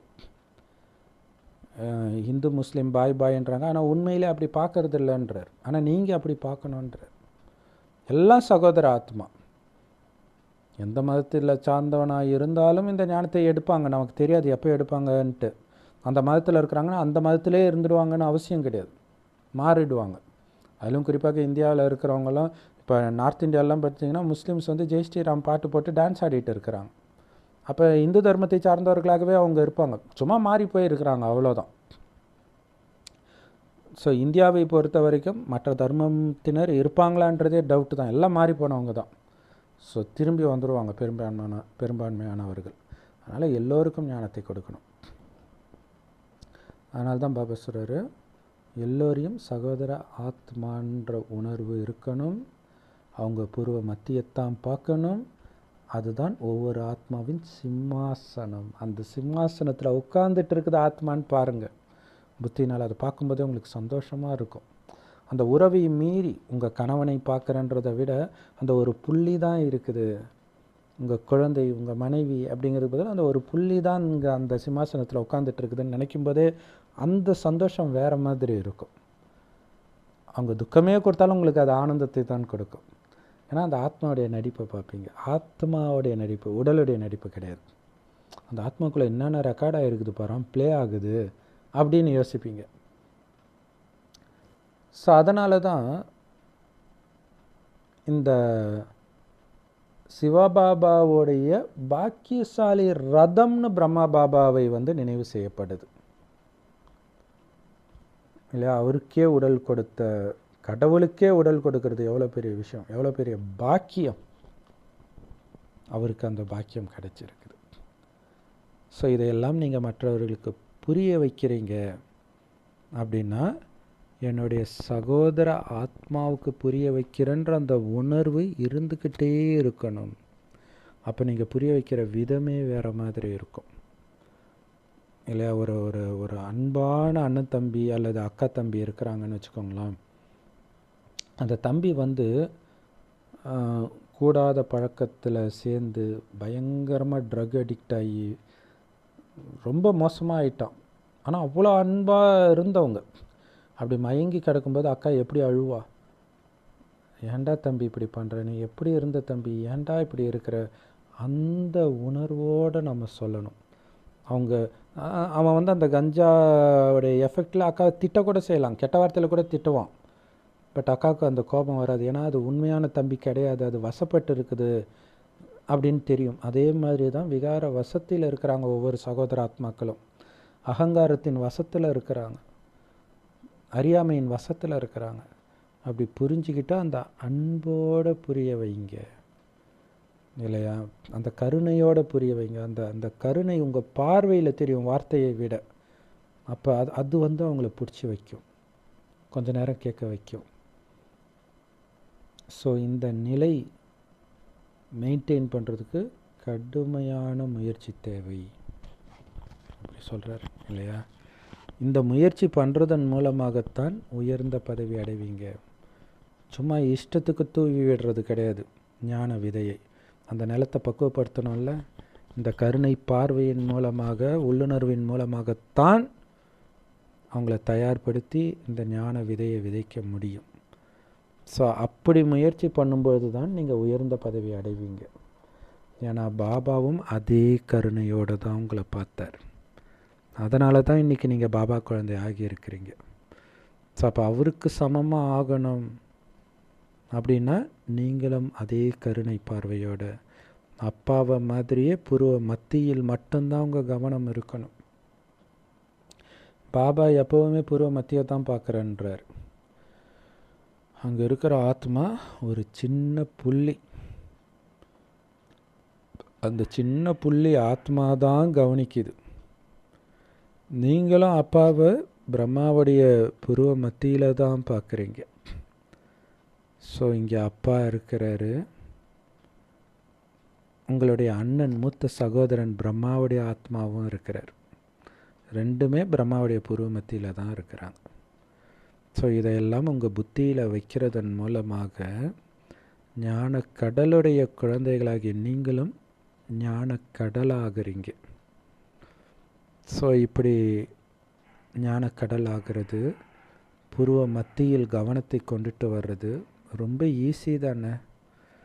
நீங்கள் உங்களுக்கு பிரம்ம பாபாவை பார்த்தாலே சிவபாபா நெத்தியிலிருந்து பேசுகிறாருன்ற ஞாபகம் வருது இல்லை? குல்ஜார் தாதியை பார்த்தாலே 2 பேரும் பூர்வ மத்தியில் இருக்கிறாங்க ஞாபகம் வருது இல்லை? அப்போ ஏன் மற்றவர்களை பார்த்தா மட்டும் வர மாட்டேங்குது? ஈஸி தானே. இப்போ அங்கே முடியுது இல்லை? இப்போ எல்லா இடத்துலையும் அது முடியணும். ஏன்னா சிவபாபா மேலேருந்து வந்திருக்கிறாரு, அவருக்கு உடம்பு கிடையாது. அதனால் தானாக உங்கள் புத்தி பூர்வ மத்திக்கு போயிடுது. இப்போ எல்லாருமே மேலேருந்து தானே வந்திருக்கிறோம். அப்படி பாருங்கள். நீங்கள் இறந்துட்டீங்கன்னு பாபா சொல்கிறல, மர்ஜிவா வாழ்க்கை. எல்லாருமே அப்படி இறந்துட்டாங்கன்னு நினச்சிக்கோங்க, மேலேருந்தே வந்திருக்காங்கன்னு நினைங்க. அப்போ உங்களுக்கு ஆத்மாவில் கவனம் வரும் தானே. இது ரொம்ப ஈஸி தானே பண்ணுறது இல்லை? பாபா முரளி இன்றைக்கி ரொம்ப ஆழமாக எடுத்துகிட்டு போகிறார். இது சென்டரில் இருக்கிறவங்களுக்கு, மதுபனில் இருக்கிறவங்களுக்கு ரொம்பவே ஈஸின்றார். குடும்பத்தில் இருக்கிறவங்களுக்கு கொஞ்சம் கஷ்டம் அந்த நிலையை மெயின்டைன் பண்ணுறது. சென்டரில் முரளி கேட்கும்போது அந்த போதை இருக்குது, அப்புறம் வீட்டுக்கு போயிடுறாங்க, அங்கே சூழ்நிலையே மாறுது. ஸோ இது ஒன்று புரிஞ்சுக்கணும், இது அப்போத்தைய வாணி. இப்போ வீட்டில் இருக்கிறவங்களுக்கே இது ஈஸி தான். ஆக்சுவலாக சென்டரில் இருக்கிறவங்களோட வீட்டில் இருக்கிறவங்களுக்கு ரொம்ப ஈஸி. ஏன்னா எந்த நேரமும் முரளி கேட்டுக்கிட்டே இருக்கலாம். சென்டரில் எந்த நேரமும் முரளி கேட்டால் இப்போ மற்ற சேவை செய்ய தேவையில்லைன்ட்டு திட்டுவாங்க. ஸோ இங்கே அந்த பிரச்சனை கிடையாது இல்லை. ஸோ அங்கேயும் கேட்கலாம், வேலை செய்யணும், அவ்வளோதான். ஆனால் அதுலேயும் ஒரு சிலர் எந்த நேரம் கேட்கக்கூடாது, அதெல்லாம் ஸ்ரீமத் கிடையாது தெரியுமா அப்படின்னு என் கூடலாம் சண்டை போட்டிருக்கிறாங்க. மதுபனுக்கு போகும்போது ட்ரெயினில் ஒரு பிரதர் முரளி படிக்கிறான், என்ன எந்த நேரம் முரளி படிக்கிற, அப்படிலாம் படிக்கக்கூடாது, இது ஸ்ரீமத் கிடையாது தெரியுமா அவர் ஒருத்தர் கூட கதை அடிச்சுட்டு வர்றதுக்கு நான் டிஸ்டர்பன்ஸாக இருக்கிறதுனால அவருக்கு அவ்வளோ கோபம். ஸோ இந்த மாதிரிலாம் வரும். வீட்டில் நம்ம தானே ராஜா. ஸோ அதனால் குடும்பத்தில் இருக்கிறவங்களுக்கும் கஷ்டம் கிடையாது இப்போ இந்த காலகட்டத்தில். ஏன்னா முரளி கேட்டுக்கிட்டே இருக்கலாம், அந்த முரளியில் எச்சரிக்கை வந்துக்கிட்டே இருக்கும். எச்சரிக்கை வரும்போது நீங்கள் ஆத்மாவாக பார்த்துக்கிட்டு இருப்பீங்க. ஆனால் பாப்பா சொல்கிறதுலேயும் ஒன்று கரெக்டு. சென்டரில் இருக்கிறவங்களுக்கு ஏன் அது ஈஸினா, நீங்கள் பற்று வைக்காத வரைக்கும் ஈஸி, பற்று வச்சு விழுந்துட்டிங்கன்னா ஈஸி கிடையாது. ஏன்னா சென்டரில் இருக்காங்க எப்படி இருந்தாலும் ஒரு லௌகிக உறவு கிடையாது இல்லை. அப்போ பூர்வ மத்தியில் எடுத்துகிட்டு போகலாம். ஆனால் குடும்பத்தில் உங்கள் குழந்தையை ஒரு ஆத்மா அப்படின்னு எடுத்துகிட்டு வர்றது கஷ்டம் அப்படின்னு சொல்கிறார். இன்னொரு விஷயம், அந்த சூழ்நிலை, வாயுமண்டலம் அது வித்தியாசமாக இருக்கும் குடும்பத்தில் அப்படிங்கிறார். அதுவும் ஓரளவுக்கு உண்மை தான் இல்லையா? என்ன தான் நீங்கள் கேட்டாலும் மற்றவங்க டிவியில் போட்டுட்ருப்பாங்க. எல்லோரும் பாபா குழந்தை ஆகிட்டா பிரச்சனை கிடையாது, அது ரொம்ப ரொம்ப ரேராக தான் நடக்கும். ஸோ அப்போ டிவி பார்ப்பாங்க, வலுக்கட்டாயமாக அவங்கள சினிமாவுக்கு இட்டு போவாங்க, வெளில வர சொல்லுவாங்க. ஸோ அது கொஞ்சம் கஷ்டமாக தான் இருக்கும். ஆனால் இங்கே சென்டரில் வசிக்கிறவங்களுக்கு, மதுபனில் வசிக்கிறவங்களுக்கு இதெல்லாம் ஈஸி அப்படின்னு சொல்கிறார். பாபா ரொம்ப ரொம்ப ஈஸியான வழி சொல்கிறார். ஒன்றும் இல்லை, எப்படி பக்தர்கள் எந்த நேரமும் ஓம் ஓம் ஓம்னு சொல்கிறாங்கல்ல, அந்த மாதிரி நான் ஆத்மா நான் ஆத்மா நான் ஆத்மான்னு நீங்கள் நினச்சாலே பரமாத்மாவுடைய குழந்தைன்ற ஞாபகமும் வந்துடும். இதை விட ஈஸியான வழி என்ன இருக்குது?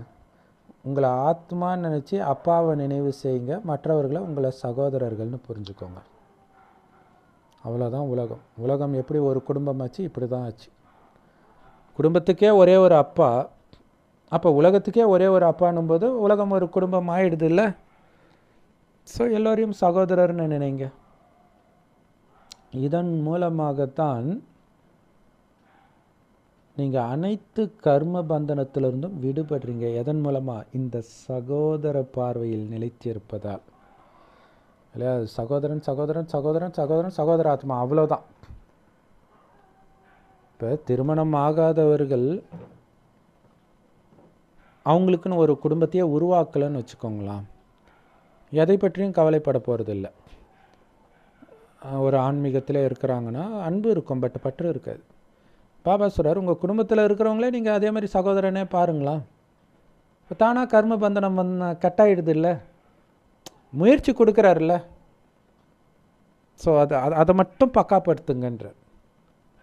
சகோதராத்மா, வெளியில் இருக்கிற சகோதராத்மா, உள்ளே ஒரு சகோதராத்மா இருக்குது, அவ்வளோதான் இல்லையா? வீட்டுக்குள்ளே ஒரு சகோதராத்மா, அவ்வளோதான். அப்போ கர்ம பந்தனத்துலேருந்து நீங்கள் விடுபட்டுடுவீங்க.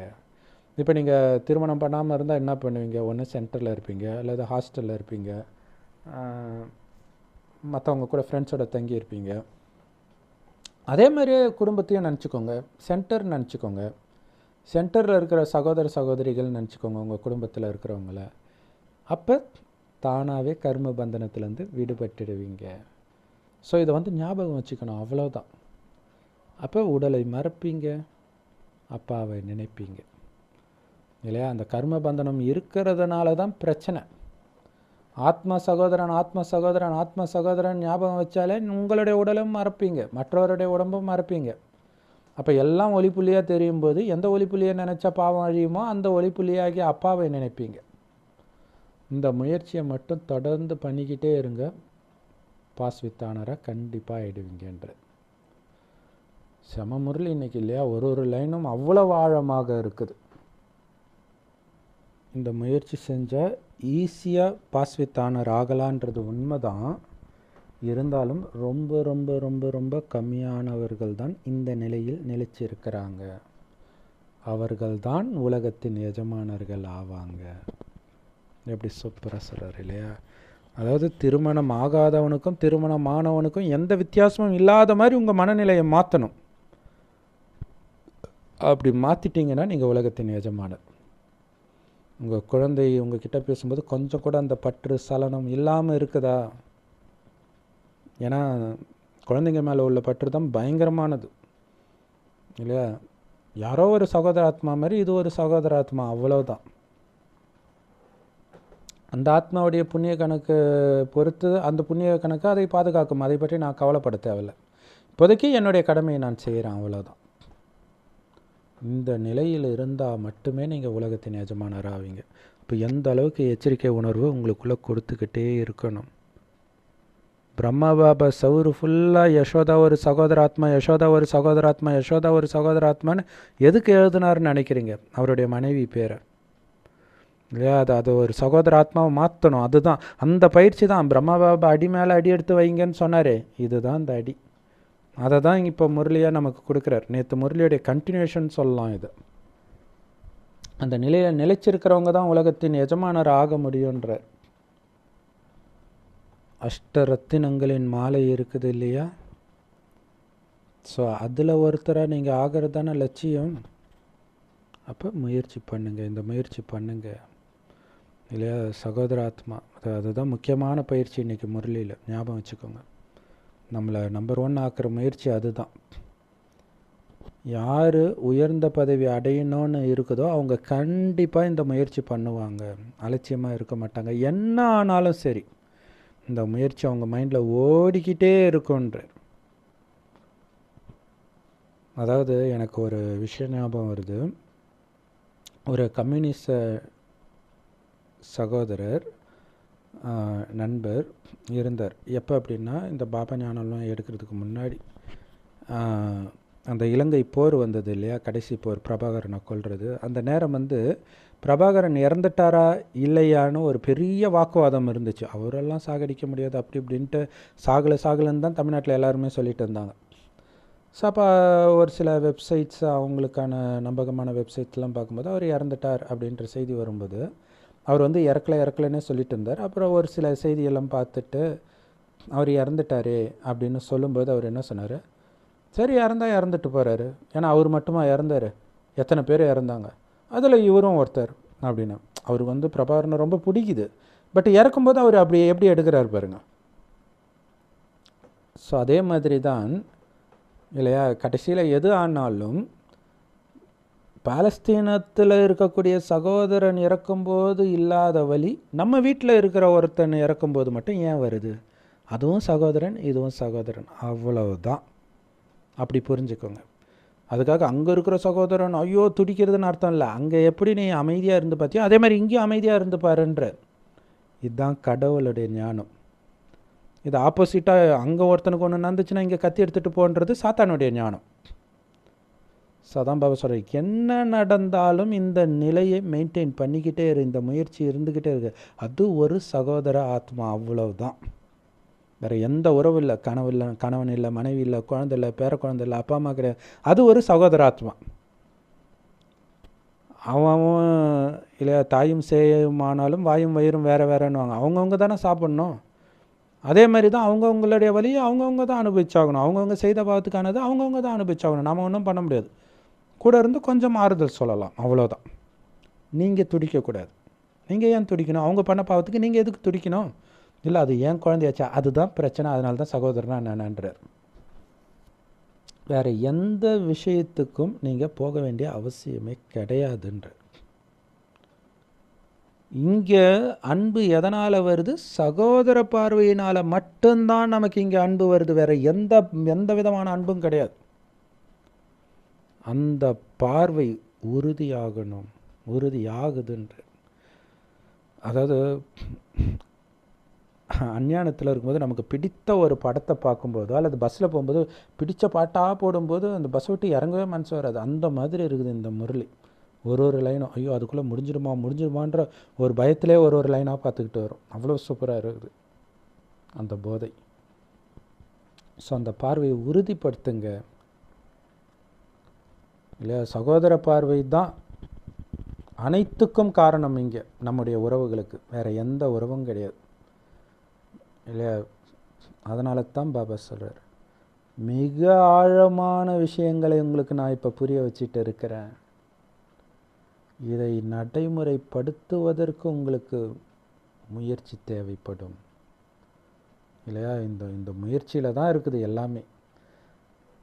நானும் சிவா நீயும் சிவான்னு சொல்லுவாங்க இல்லையா, நானும் கடவுள் நீயும் கடவுள். இல்லை, நானும் ஆத்மா நீயும் ஆத்மா. அது அந்த பயிற்சி ஓடிக்கிட்டே இருக்கணும். நானும் ஓம் நீயும் ஓம், ஓம் ஓம் தானே சொல்கிறாங்க. அந்த ஓம் நான் இல்லை, நானும் ஓம் நீயும் ஓம். ஸோ இதை பயிற்சியில் எடுத்துகிட்டு வரணும். அதுக்கு முயற்சி பண்ணணும், ரொம்ப முயற்சி தேவைப்படும். இது எல்லாத்தையும் ப்ராக்டிஸ் நடைமுறைப்படுத்துறதுக்கு. ஸோ இங்கே உட்கார்ந்தபடியே நீங்கள் எல்லோரும் உங்களை ஆத்மான்னு உணரணும். இல்லை, அவ்யக்த முரளிலையும் பாபா அடிக்கடி ட்ரில் கொடுப்பார்ல, ஏன் இதில் கொடுக்கல? இதில் ஒரு லைனும் ட்ரில், அதுதான் இங்கே விஷயம். ஒரு லைனும் ஆத்மாவை பற்றி தான் பேசிகிட்டு இருப்பார் சாக்கார முரளியில். அவ்யக்த முரளியில் அப்படி பேச மாட்டார். ஸோ அதனால் அவர் தனியாக ட்ரில்லுன்னு கொடுப்பார். அதனால தான் உட்காரும்போதே நீ ஆத்மான்ற உணர்வில் உட்காருன்னு சொல்கிறார். கேட்குறது ஆத்மா தான். ஸோ கேட்குற ஆத்மாவைத்தான் நீங்கள் பார்த்துட்டு இருக்கிறீங்க. எப்படி சூப்பராக சொல்கிறார் பாருங்க. கேட்குறது ஆத்மா, அந்த கேட்குற ஆத்மாவைத்தான் நீங்கள் பார்க்குறீங்க. வாயை பார்க்கல, காதை பார்க்கல, காது கேட்கல, காதுக்குள்ளே காது வழியாக ஆத்மா கேட்குது. அந்த ஆத்மாவில் தான் உங்களுடைய கவனம் இருக்குதுன்றார். எவ்வளோ சூப்பர் இல்லையா? நீங்கள் பேசுகிறத பூர்வ மத்தியில் இருக்கிற ஆத்மா தானே கேட்குது, அப்போ அங்கே தானே நீங்கள் பார்த்து பேசணும். ஸோ கேட்குற ஆத்மாவை நீங்கள் பார்க்குறீங்க. மனிதர்கள் அந்த பாவமெல்லாம் ஆத்மாவில் ஒட்டாது அப்படின்னு சொல்கிறாங்க. நீங்கள் செய்கிற பாவ புண்ணியம் எதுவுமே ஆத்மாவில் ஒட்டாதுன்றாங்க. ஆனால் நமக்கு தெரியும் ஆத்மாவில் தான் ஒட்டுது. அவங்க சொல்கிறது தப்பு. இப்போ தப்பான விஷயத்த உடம்பா கேட்குது, ஆத்மா தானே கேட்குது, அப்போ எப்படி ஒட்டாது? தப்பான விஷயத்த வாயா பேசுது, ஆத்மா தான் வாயை பயன்படுத்தி பேசிகிட்டு இருக்குது, அப்போ எப்படி ஒட்டாது? அப்போ அது தப்பு, அவங்களுக்கு தெரியல. அதனால தான் பாபா சொல்கிறார், ரொம்ப ஆழமான விஷயத்தை புரிய வைக்கிறேன். ஆனால் முயற்சி குழந்தைகளாக நீங்கள் தான் பண்ணணும். முந்தைய கல்பத்தில்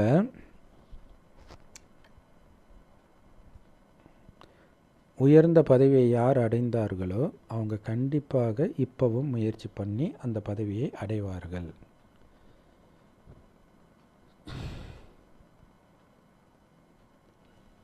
நிறைய பாபா குழந்தைங்க, அதாவது இந்த மாதிரி பக்காவாக முயற்சியை செய்தவர்கள், முன் ஜென்மத்தில் பதவி அடைந்தவர்கள் இப்பயும் முயற்சி பண்ணுறாங்கன்னு சொல்கிறாரு இல்லையா? அவங்க இப்போவும் அவங்களுடைய அனுபவத்தை சொல்கிறாங்க. நான் இப்படி தான் பேசுவேன், இப்படித்தான் கேட்பேன், அதனால் எனக்கு இது பழக்கமாயிடுச்சு இல்லையா?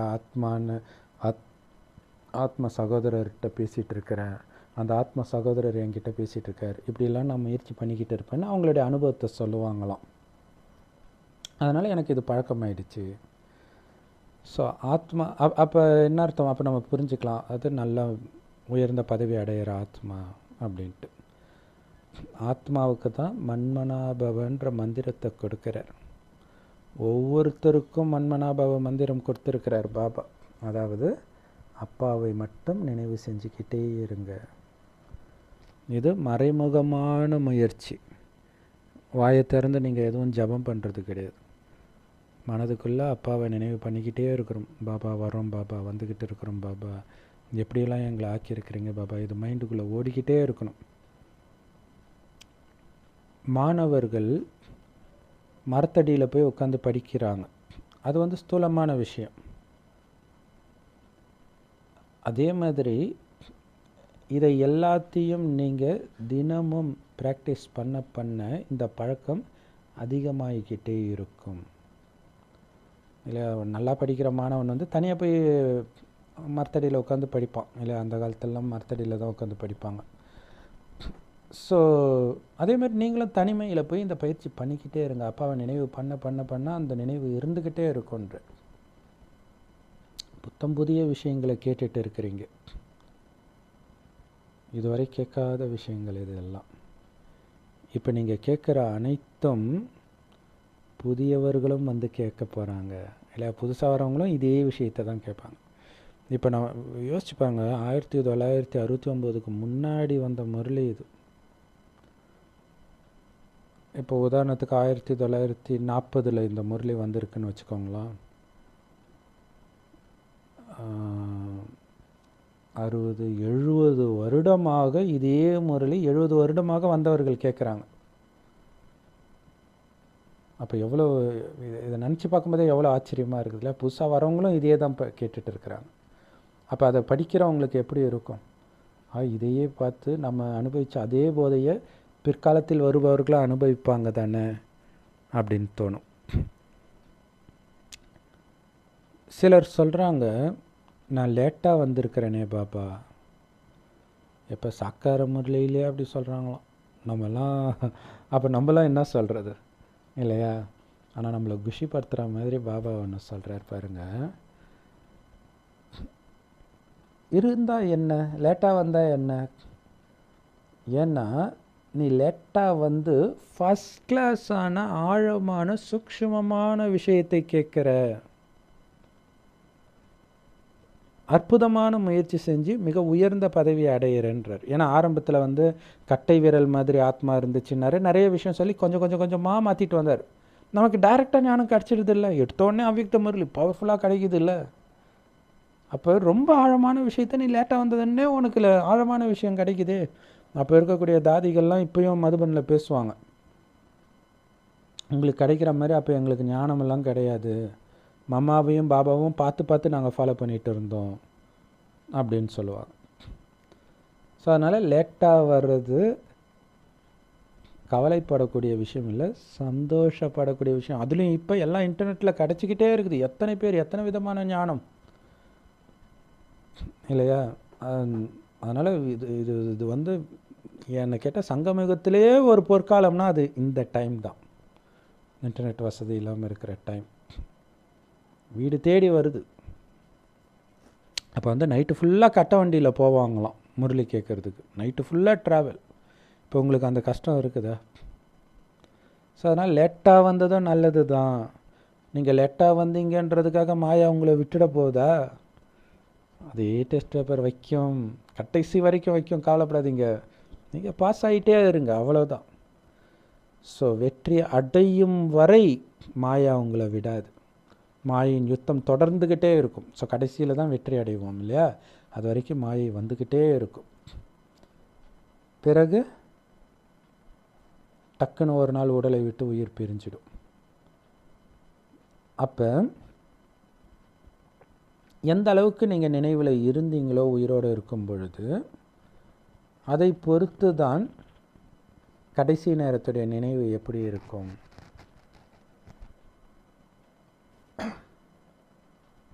நாம் அப்பா கிட்ட போயிட்டு இருக்கிறோம், இந்த உடம்பை விட்டுடுவோம் அப்படிங்கிறது உங்களுக்கு ஞாபகம் வரும்.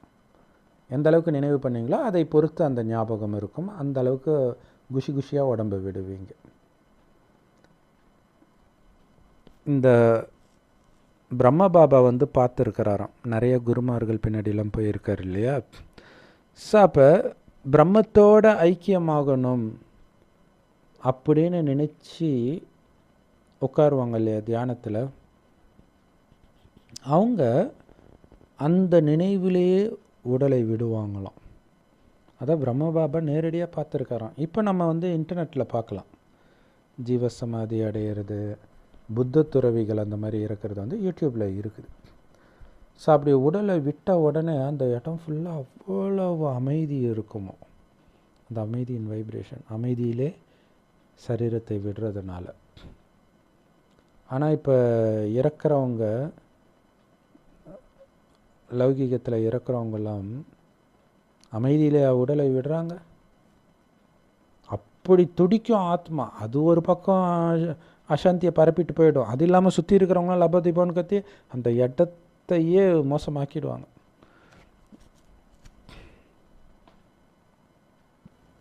அப்படி பிரம்மபாபா பார்த்த மாதிரி சில துறவிகள் மோட்சம் அடையணும், ஜோதியோட ஜோதியாக கலக்கணும் அப்படின்னு அமைதியாக சரீரத்தை விட்டால் கூட யாரும் மோட்சம் அடையிறது கிடையாது, பிறவா நிலை அடையிறது கிடையாது, யாரும் திரும்ப வீட்டுக்கு செல்வது கிடையாது.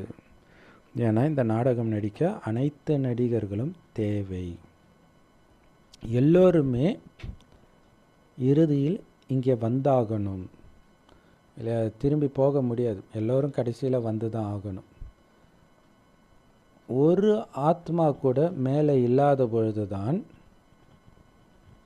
திரும்ப நம்ம வீட்டுக்கே போக முடியும் இல்லையா? சூப்பராக சொல்கிறார் பார்த்தீங்களா?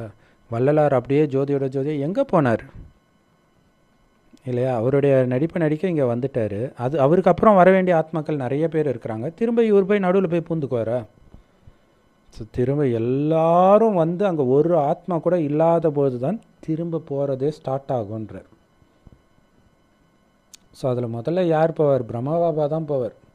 முதலில் யார் மேலேருந்து கீழே வந்தாங்களோ அவங்க தான் ஃபஸ்ட்டு போவாங்க. அப்போ தானே அந்த ஆர்டரில் போய் அது ஒரு தலைகீழ் சிருஷ்டி மரம் தானே, அதே ஆர்டரில் போய் தொங்கும். தேன்கூடு எப்படி கொட்டும்? ஃபஸ்ட்டு அந்த தேனியை ஒட்டி எந்தெந்த ஈ இருக்குதோ அதுக்கு மேலே மேலே மேலே மேலே ஈ வருது இல்லையா? அந்த மாதிரி தானே ஆத்மா அங்கே தேன்கூடு மாதிரி தானே தொங்கிட்டு இருக்குது. ஒவ்வொரு தடவையும் அதோடைய இடத்துல கரெக்டாக போய் ஆத்மா போய் ஃபிக்ஸ் ஆகுன்றார்.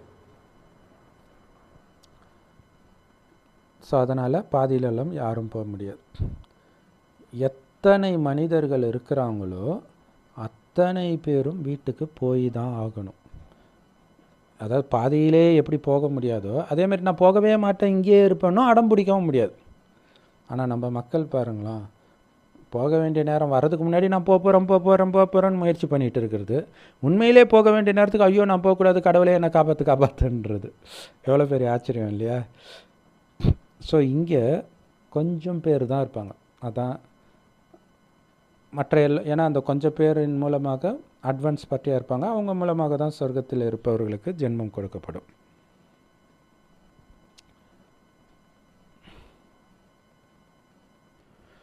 ஸோ அப்போ மீதி இருக்கிறவங்க சொல்லுவாங்களாம், நாங்கள் உங்கள் எல்லாரையும் வழி அனுப்ப வந்திருக்கிறோம், டாட்டா சொல்கிறேன்ட்டு ஒரு காமெடியாக பாபா சொல்கிறார். அவங்க வேறு இடத்துல இருப்பாங்க இல்லையா, எல்லோரையும் பார்த்துட்டு இருக்க போகிறது கிடையாது. ஸோ எல்லாருக்கும் சென்ட் ஆஃப் பண்ணுறது. இப்போ வந்து தங்க யுகம் ஸ்தாபனை ஆகிட்டு இருக்குது. அங்கே வந்து ரொம்ப கம்மியான பேர் தான் இருப்பாங்க தங்க யுகத்தில். ஆனால் இன்றைக்கி மக்கள் தொகை எவ்வளோ இருக்குது? பில்லியன் கணக்கில் இருக்குது. 1000 கோடி மக்கள் இருக்கிறாங்க. ஸோ அதனால் அவங்க எல்லாரையும் வழி அனுப்பி வச்சுட்டு நாங்கள் எங்கள் ராஜ்யத்துக்கு போயிடுவோம். மற்றபடி உலகத்தினர் வந்து என்ன ஒரு 40-50 பேரை வழி அனுப்புவாங்களா? இல்லை ஒரு ஃபங்க்ஷன் கல்யாணம் வராங்க அப்படின்னா அவங்க ஒரு 40-50 பேர், அல்லது வீட்டுக்கே விருந்தாளி வராங்க ஒரு 40-50 கெஸ்ட் வந்தால் வழி அனுப்புவாங்க, அவ்வளோதான். ஆனால் நம்ம எத்தனை ஆத்மாக்களை வழி அனுப்புகிறோம் யோசிச்சு பாருங்கள் இல்லையா? கோடிக்கணக்கான ஆத்மாக்களை வழி அனுப்புகிறோம். அத்தனை பேருக்கும் முக்தி கொடுத்து அனுப்புகிறோம். எல்லா ஆத்மாக்களும் கொசு கூட்டம் மாதிரி சாந்தி தாமத்துக்கு போவாங்க, பரந்தாமத்துக்கு போவாங்கன்றார். திரும்ப போயிடுவாங்க. உங்கள் எல்லாரையும் வீட்டுக்கு அழைச்சிட்டு போகிறதுக்குத்தான் நான் வந்திருக்கிறேன். பிறகு உங்களை அனுப்பிச்சிடுவாங்க. அங்கேருந்து கொஞ்சம் கொஞ்சமாக நீங்கள் பூமியில் பிறவி எடுக்க ஆரம்பிப்பீங்க. இது எவ்வளவு ஆச்சரியமான விஷயங்கள். ஸோ கோடிக்கணக்கான ஆத்மாக்கள் வீட்டுக்கு போயிடுவாங்க.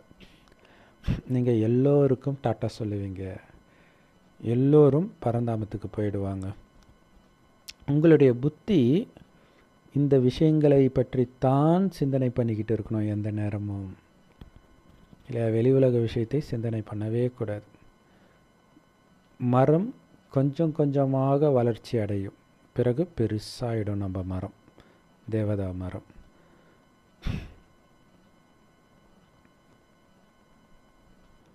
ஸோ இப்போ ருண்ட மாலை உருவாகுது. ருண்ட மாலைன்றது விஷ்ணு மாலை, அதாவது சொர்க்கத்தில் வரக்கூடிய ஆத்மாக்களுடைய மாலை. இது பிறகு ருத்ர மாலையாக மாறிடும் இல்லையா? அந்த மாலையோடு போய் சேர்ந்துக்கும். நம்ம தான் ஃபஸ்ட்டு போவோம், ஆனால் அது கூடவே மற்ற ஆத்மாக்களும் வந்து ஃபுல்லாக ருத்ர மாலை, பரந்தாமத்தில் இருக்கிற எல்லா ஆத்மாவும் சேர்த்தது தான் ருத்ர மாலை.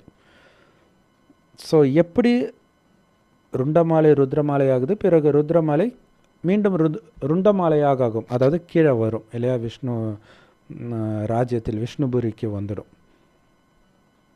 ஸோ இந்த விஷயங்கள்லாம் நம்ம புத்தியில் தான் இருக்குது. உங்களிலும் கூட யார் விசாலமான எல்லையற்ற புத்தியுடையவர்களாக இருக்கிறாங்களோ அவங்களால மட்டும்தான் இந்த சூக்ஷ்ம விஷயங்களெல்லாம் புரிஞ்சிக்க முடியும். பாபா இந்த விஷயத்தை உங்களுக்கு விதவிதமாக புரிய வைக்கிறார். அப்போ தான் உங்களுக்கு அது ஞாபகம் இருக்கும் அப்படின்ட்டு விதவிதமாக இல்லையா எவ்வளோ வகையாக காமெடியாலும் வேற சொல்கிறார். ருத்ர மாலையில் இருந்து நீங்கள் உங்களுடைய ருண்ட மாலைக்கு, அதாவது விஷ்ணு மாலைக்கு போயிடுவீங்க. பிறகு அங்கேருந்து கொஞ்சம் கொஞ்சமாக கீழ் நோக்கி போக ஆரம்பிப்பீங்க இறங்கும் கலையில். ருத்ரமாலை ரொம்ப பெருசு. உலகத்தில் உள்ள அத்தனை ஆத்மாக்களும் சேர்ந்தது தான் ருத்ரமாலை. யாருக்குமே இந்த ஞானம் புரியுறது கிடையாது. ஸோ ஆரம்பத்திலிருந்து யாருமே இந்த ஞானத்தை தெரிஞ்சுக்கிறது கிடையாது. பிராமண குழந்தைகள், சங்கம யுகத்தின் பிராமண குழந்தைகளாகிய உங்களால் மட்டும்தான் இது ஃபுல்லாக புரிஞ்சிக்க முடியுது. சங்கம யுகத்தையும் உங்கள் புத்தியில், அதாவது சங்கம யுகத்தை நீங்கள் நினைவு வைத்தாலே போதும், இந்த அனைத்து ஞானமும் உங்கள் புத்தியில் நுழைஞ்சிடும்ன்ற. இல்லை, சங்கம யுகம்னா அதுதானே. பாபா வராரு, ஞானத்தை கொடுக்குறாரு, தூய்மை ஆகிறோம், ஆத்ம உணர்வுக்கு வரும், இதனால் சொர்க்கத்துக்கு போகிறோம். ஃபுல் ஞானமும் நம்ம புத்தியில் வந்துடுது சங்கம யுகத்தை சார்ந்தவன் நினச்சாலே. எப்படி பக்தி மார்க்கத்தில் புரட்டாசின்னு நினச்சாலே கரிமீன் சாப்பிடக்கூடாது, பெருமாள் கோயிலுக்கு டெய்லியும் போகணும் அப்படின்னு ஞாபகம் வந்துடுது, அந்த மாதத்தை ஞாபகம் வச்சாலே. அதே மாதிரி சங்கம யுகம் ஞாபகம் வச்சாலே இது எல்லாம் வந்துடுதுன்ற. அப்போ நான் சங்கம யுகத்தை சார்ந்தவன்னு ஞாபகம் இருக்கணும்.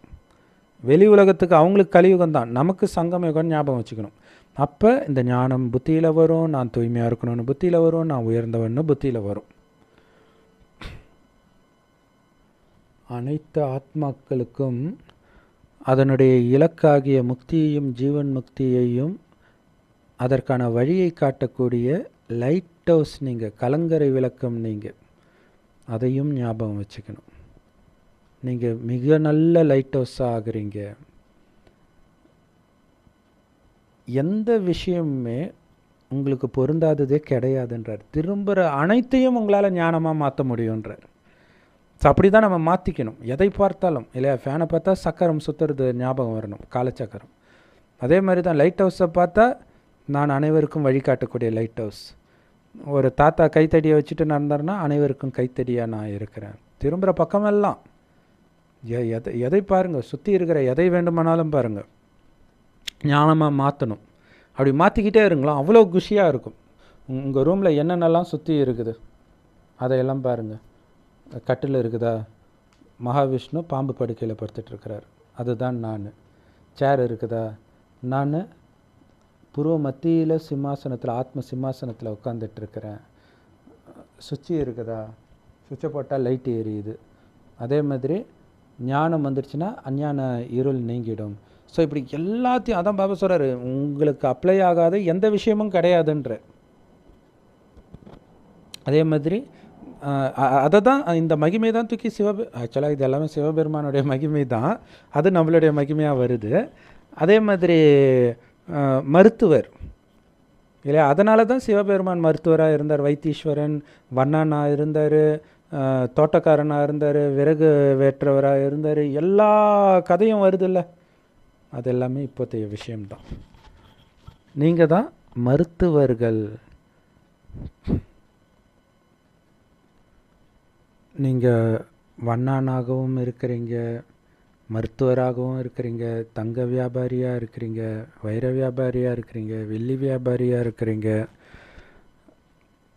இது அனைத்து விசேஷங்களும் உங்களுக்குள்ளே இருக்குது. அதனால தான் அனைத்து மகிமைகளும் வரிசைக்கிரமமாக உங்களுக்கு இருக்குது உங்கள் முயற்சிக்கு ஏற்ப அப்படின்னு பாபா சொல்கிறார். ஆனால் இது எல்லாமே உண்மையில் பாபாவுடைய மகிமை தான். ஸோ அவருக்கு சமமாக ஆகிறதுனால அது நம்முடைய மகிமை. படகோட்டியாக இருக்கிறீங்க, இக்கரையிலேருந்து அக்கறைக்கு சேர்க்கறது. ஸோ நீங்கள் என்ன காரியம் செய்கிறீங்களோ அதற்கேற்ப உங்களுக்கு மகிமை கிடைக்கிது. பாபா உங்களுக்கு வழிகாட்டுறார். ஸோ அதை பற்றி சிந்தனை செய்து அதை அமல்படுத்த வேண்டியது உங்களுடைய கடமை. ஸோ இன்றைக்கி மெயினாக பாபா என்ன டைரக்ஷன் கொடுக்குறாரு, சொற்பொழிவு நடத்துங்க, வெவ்வேறு தலைப்பை எடுங்க, உலகம் ஃபுல்லாக அந்த நாள் அந்த ஒரு விஷயத்தை பற்றி பேசுங்க. ஸோ அந்த மாதிரி எனக்கு தெரிஞ்சு ஒரே ஒரு நாள் தான் நடக்குது. எப்போ நடக்குது, மது ஒழிப்பு தினம்ன்ட்டு எல்லா பாபா குழந்தைங்களும் அந்த மது ஒழிப்பை பற்றி போதை ஒழிப்புனால. ஸோ அதை பற்றி மட்டும் பேசுகிறாங்க. ஸோ அதை பற்றி தான் பேசுகிறாங்க, அங்கேயும் கடவுளை பற்றி பேசுகிறது கிடையாது. சரி, ஓகே. பாபா நீங்கள் எந்த சேவை செய்கிறதையும் பாபா தடுக்கிறது கிடையாது. ஆனால் அதே நேரத்தில் ஸோ பல தலைப்புகளில் நீங்கள் பேசினா கூட அப்படியே பாபா கிட்டேயே சுற்றிக்கிட்டு இருக்கணும், ரொம்ப வெளியிலெல்லாம் போகக்கூடாது. ஏன்னா மற்ற விஷயங்களை பேசுகிறதுனால என்ன நன்மை இருக்குது? ஏன்னா பாபா நமக்கு கொடுக்குற மகாமந்திரமே மன்மனாபவ தான் இல்லையா? ஸோ ரொம்ப சத்தான உணவு அதுதான், பாபாவுடைய நினைவு தான். நல்லது. நம்மளை ரொம்ப குஷிப்படுத்திய பாப்தாதாவுக்கு அன்பான நினைவுகள் மற்றும் காலை வணக்கம். எப்போவுமே நான் சங்கமயுக பிராமணன், தேவதையை விட உயர்ந்தவன். ஏன்னா நான் இப்போ கடவுளுடைய குழந்தையாக இருக்கிறேன் அப்படிங்கிற போதை இருந்துக்கிட்டே இருக்கணும். இல்லை, நான் கடவுளுடைய குழந்தை, மிகப்பெரிய போதை, தேவதையை விட உயர்ந்தவன். யார்? சங்கமயுக பிராமணன். நாம் மாஸ்டர் ஞான கடலாக இருக்கிறோம். இந்த நேரத்தில் மட்டும்தான் அனைத்து விசேஷத்தன்மையும் நாம் தாரணை பண்ணுறோம். பாபா சொல்கிற விஷயங்களை மட்டுமே நம்மளுடைய புத்தியில் நிரம்பி இருக்கணும். மற்ற விஷயத்தை கேட்டாலும் கேட்காத மாதிரி, பார்த்தாலும் பார்க்காத மாதிரி இருக்கணும். அதை தான் hear no evil, see no evil, தீயதை கேட்காதே, தீயதை பார்க்காதே அப்படின்னு சொல்லப்பட்டிருக்கு. வரதானம் ஈஸ்வரிய சேவை செய்கிறதன் மூலமாக பலவிதமான பலன்களை அடைவதற்கு அதிகாரம் கொண்ட ஆத்மா ஆகுங்கள். அதுக்கு விளக்கம், சேவை செய்யுங்கள், அதன் பலனை சுவையுங்கள், அந்த பலன்ற கனியை சுவையுங்கள் அப்படின்னு சொல்லப்பட்டிருக்குது. இதை ஆக்சுவலாக பார்த்திங்கன்னா பிள்ளையார் முருகன் ஞானப்பழத்துக்காக அடிச்சுக்கிட்டாங்கன்னு சொல்லுவாங்க இல்லையா? உண்மையிலே அதோடைய விளக்கம்தான் இந்த வரதானமே. ஸோ அந்த கனி யாருக்கு கிடைக்கும்னா, யார் சேவை செய்கிறாங்களோ அவங்களுக்கு கனி கிடைக்கும். அந்த கனி அது எந்த கனி அப்படின்னா, பாபா சொல்கிறாரு, பாபா கொடுக்குற இந்த ஞானத்தை மற்றவர்களுக்கு கொடுக்கறது தான் ஈஸ்வரிய சேவை. யார் இந்த சேவை செய்கிறாங்களோ அவங்களுக்கு அதீந்திரிய சுகம், சக்திகள், சந்தோஷம் போன்ற பலவிதமான கனி கிடைக்குது, பலவிதமான சுவை கொண்ட கனி கிடைக்குதுன்ற. ஸோ அந்த அனைத்து விதமான கனிகளையும் நீங்கள் சுவைக்கணும். ஸோ அதை கனின்னும் சொல்லலாம், பலனும் சொல்லலாம். ஸோ பிராமணர்களாகிய உங்களுக்கு மட்டும்தான் இதற்கான உரிமை இருக்குது இல்லையா? இந்த உரிமை இருந்தும் நீங்கள் சேவை செய்யாமல் முருகன் மாதிரி ஊரை சுற்றிட்டு இருந்தீங்கன்னா இழந்துடுவீங்க எல்லாத்தையும். ஏன்னா இருக்கிறதுலே மிக உயர்ந்த சுகம் சங்கமயுகத்தில் கிடைக்கக்கூடிய அதீந்திரிய சுகம்தான். ஸோ அப்போ அதை இந்த ஞானத்தை கொடுப்பதும் எடுப்பதும் இதிலேயே இருக்கிறவங்களுக்கு தான் அந்த சுகத்தை அனுபவமே செய்ய முடியும். அவர்களுக்கு தான் அங்கே பதவியும் கிடைக்கும். ஸோ பிராமண குழந்தைகளாகிய உங்களுக்கு மட்டும்தான் இந்த உரிமை இருக்குது. ஏன்னா உங்களுடைய கடமையை இந்த ஞானத்தை படிப்பதும், படித்த ஞானத்தை மற்றவர்களுக்கு கொடுப்பதும் தான். இதன் மூலமாகத்தான் நீங்கள் முழுமையாக கடவுளுடையவராக, கடவுளுடைய குழந்தையாக மாறுறீங்க. இதை பண்ணாதான் உண்மையிலே நீங்கள் கடவுளுடையவர். ஸோ இந்த மாதிரி ஈஸ்வரிய சேவை செய்வதன் மூலமாகத்தான் கடவுள் கொடுக்கக்கூடிய அந்த கனியை சுவைக்கும் உரிமையை அடைகிறீர்கள். இந்த போதை உங்களுக்கு இருக்கணும். அந்த கனியை பெற்ற பிள்ளையார் நான் தான்ற அந்த போதை உங்களுக்கு இருக்கணும். செம்ம பவர்ஃபுல் வரதானம் இல்லையா? சேவை செய்யலைன்னா அனைத்தையும் இழந்துறீங்க. சேவையின் மூலமாக நீங்கள் அதை அடையிறீங்க இல்லையா? பிள்ளையாரையே சுற்றிட்டு, சரி சிவனையே சுற்றி சுற்றி வராருன்னா என்ன அர்த்தம்? இறைவனுடைய நினைவு, இறைவனுடைய ஞானத்தை மற்றவர்கள்ட்ட கொடுக்கறது. ஒரு சிஸ்டர் சொன்னாங்க, இத்தனைக்கும் அவங்க பிறப்பினால கிறிஸ்தவர்கள். அவங்க யாரை பார்த்தாலும் என்னால் கடவுளுடைய ஞானத்தை சொல்லாமல் இருக்கவே முடியல பிரதர்ன்றாங்க. அவங்க கிறிஸ்தவர்கள்கிட்ட தான் சொல்லுவாங்க, ஏன்னா அவங்க தொடர்பில் அவங்க தான் வருவாங்க. ஸோ அப்போ எவ்வளோ விமர்சனத்துக்கெலாம் அவங்க ஆளாகணும் யோசிச்சு பாருங்கள். அதை பற்றி நம்ம ஒரு வீடியோவில் கூட சொல்லியிருக்கிறோம், முரளி வீடியோவில். இருந்தாலும் என்னால் சொல்லாமல் இருக்க முடியல அப்படின்னு சொல்கிறாங்க. ஸோ அதுதான் பாபா குழந்தை. அவங்களுக்கு தான் அந்த சுவை, அதை கொடுக்கறதுல தான் ஆனந்தம். அவங்க அவமானப்படுத்தினாலும் நமக்கு பிரச்சனை கிடையாது. ஸோ அப்படி என்னால் இந்த ஞானத்தை கொடுக்க முடியாமல் இருக்க முடியல அப்படின்றவங்க தான் உண்மையான பாபா குழந்தை. அதெல்லாம் பாபா பார்த்துக்குவார், நாடகத்தின் படி பார்த்துக்குவார். இப்படி சொல்லி தன் மனசை சேவை செய்யாமல் இருக்கிறதுக்கு தன் மனசை தானே தேத்திக்கிறாங்க பெரும்பான்மையானவர்கள். ஸ்லோகன்: எது பண்ணாலும் பாபாவோட இணைஞ்சி பண்ணிங்கன்னா அந்த காரியம் செய்கிற சுமையே இருக்காது. டபுள் லேஸாக ஃபீல் ஆகும், டபுள் லைட் ஃபரிஸ்தாவாக இருப்பீங்க அப்படின்னு பாபா சொல்கிறார். ஸோ எப்போவுமே பாபா கூடவே இருக்கணும். எது பண்ணாலும், சின்ன சின்ன விஷயமா இருந்தாலும் சரி. ஏன்னா சின்ன விஷயம் தானே, நீங்கள் பாபாவை விடும்பொழுது தான் அடுத்தது பாபாவை பிடிக்கணுன்ற எண்ணமே இல்லாமல் மற்ற வேலையை பண்ணிக்கிட்டே இருப்பீங்க. டக்குன்னு மாயா வந்து பலேர்னு ஒன்று விடும்.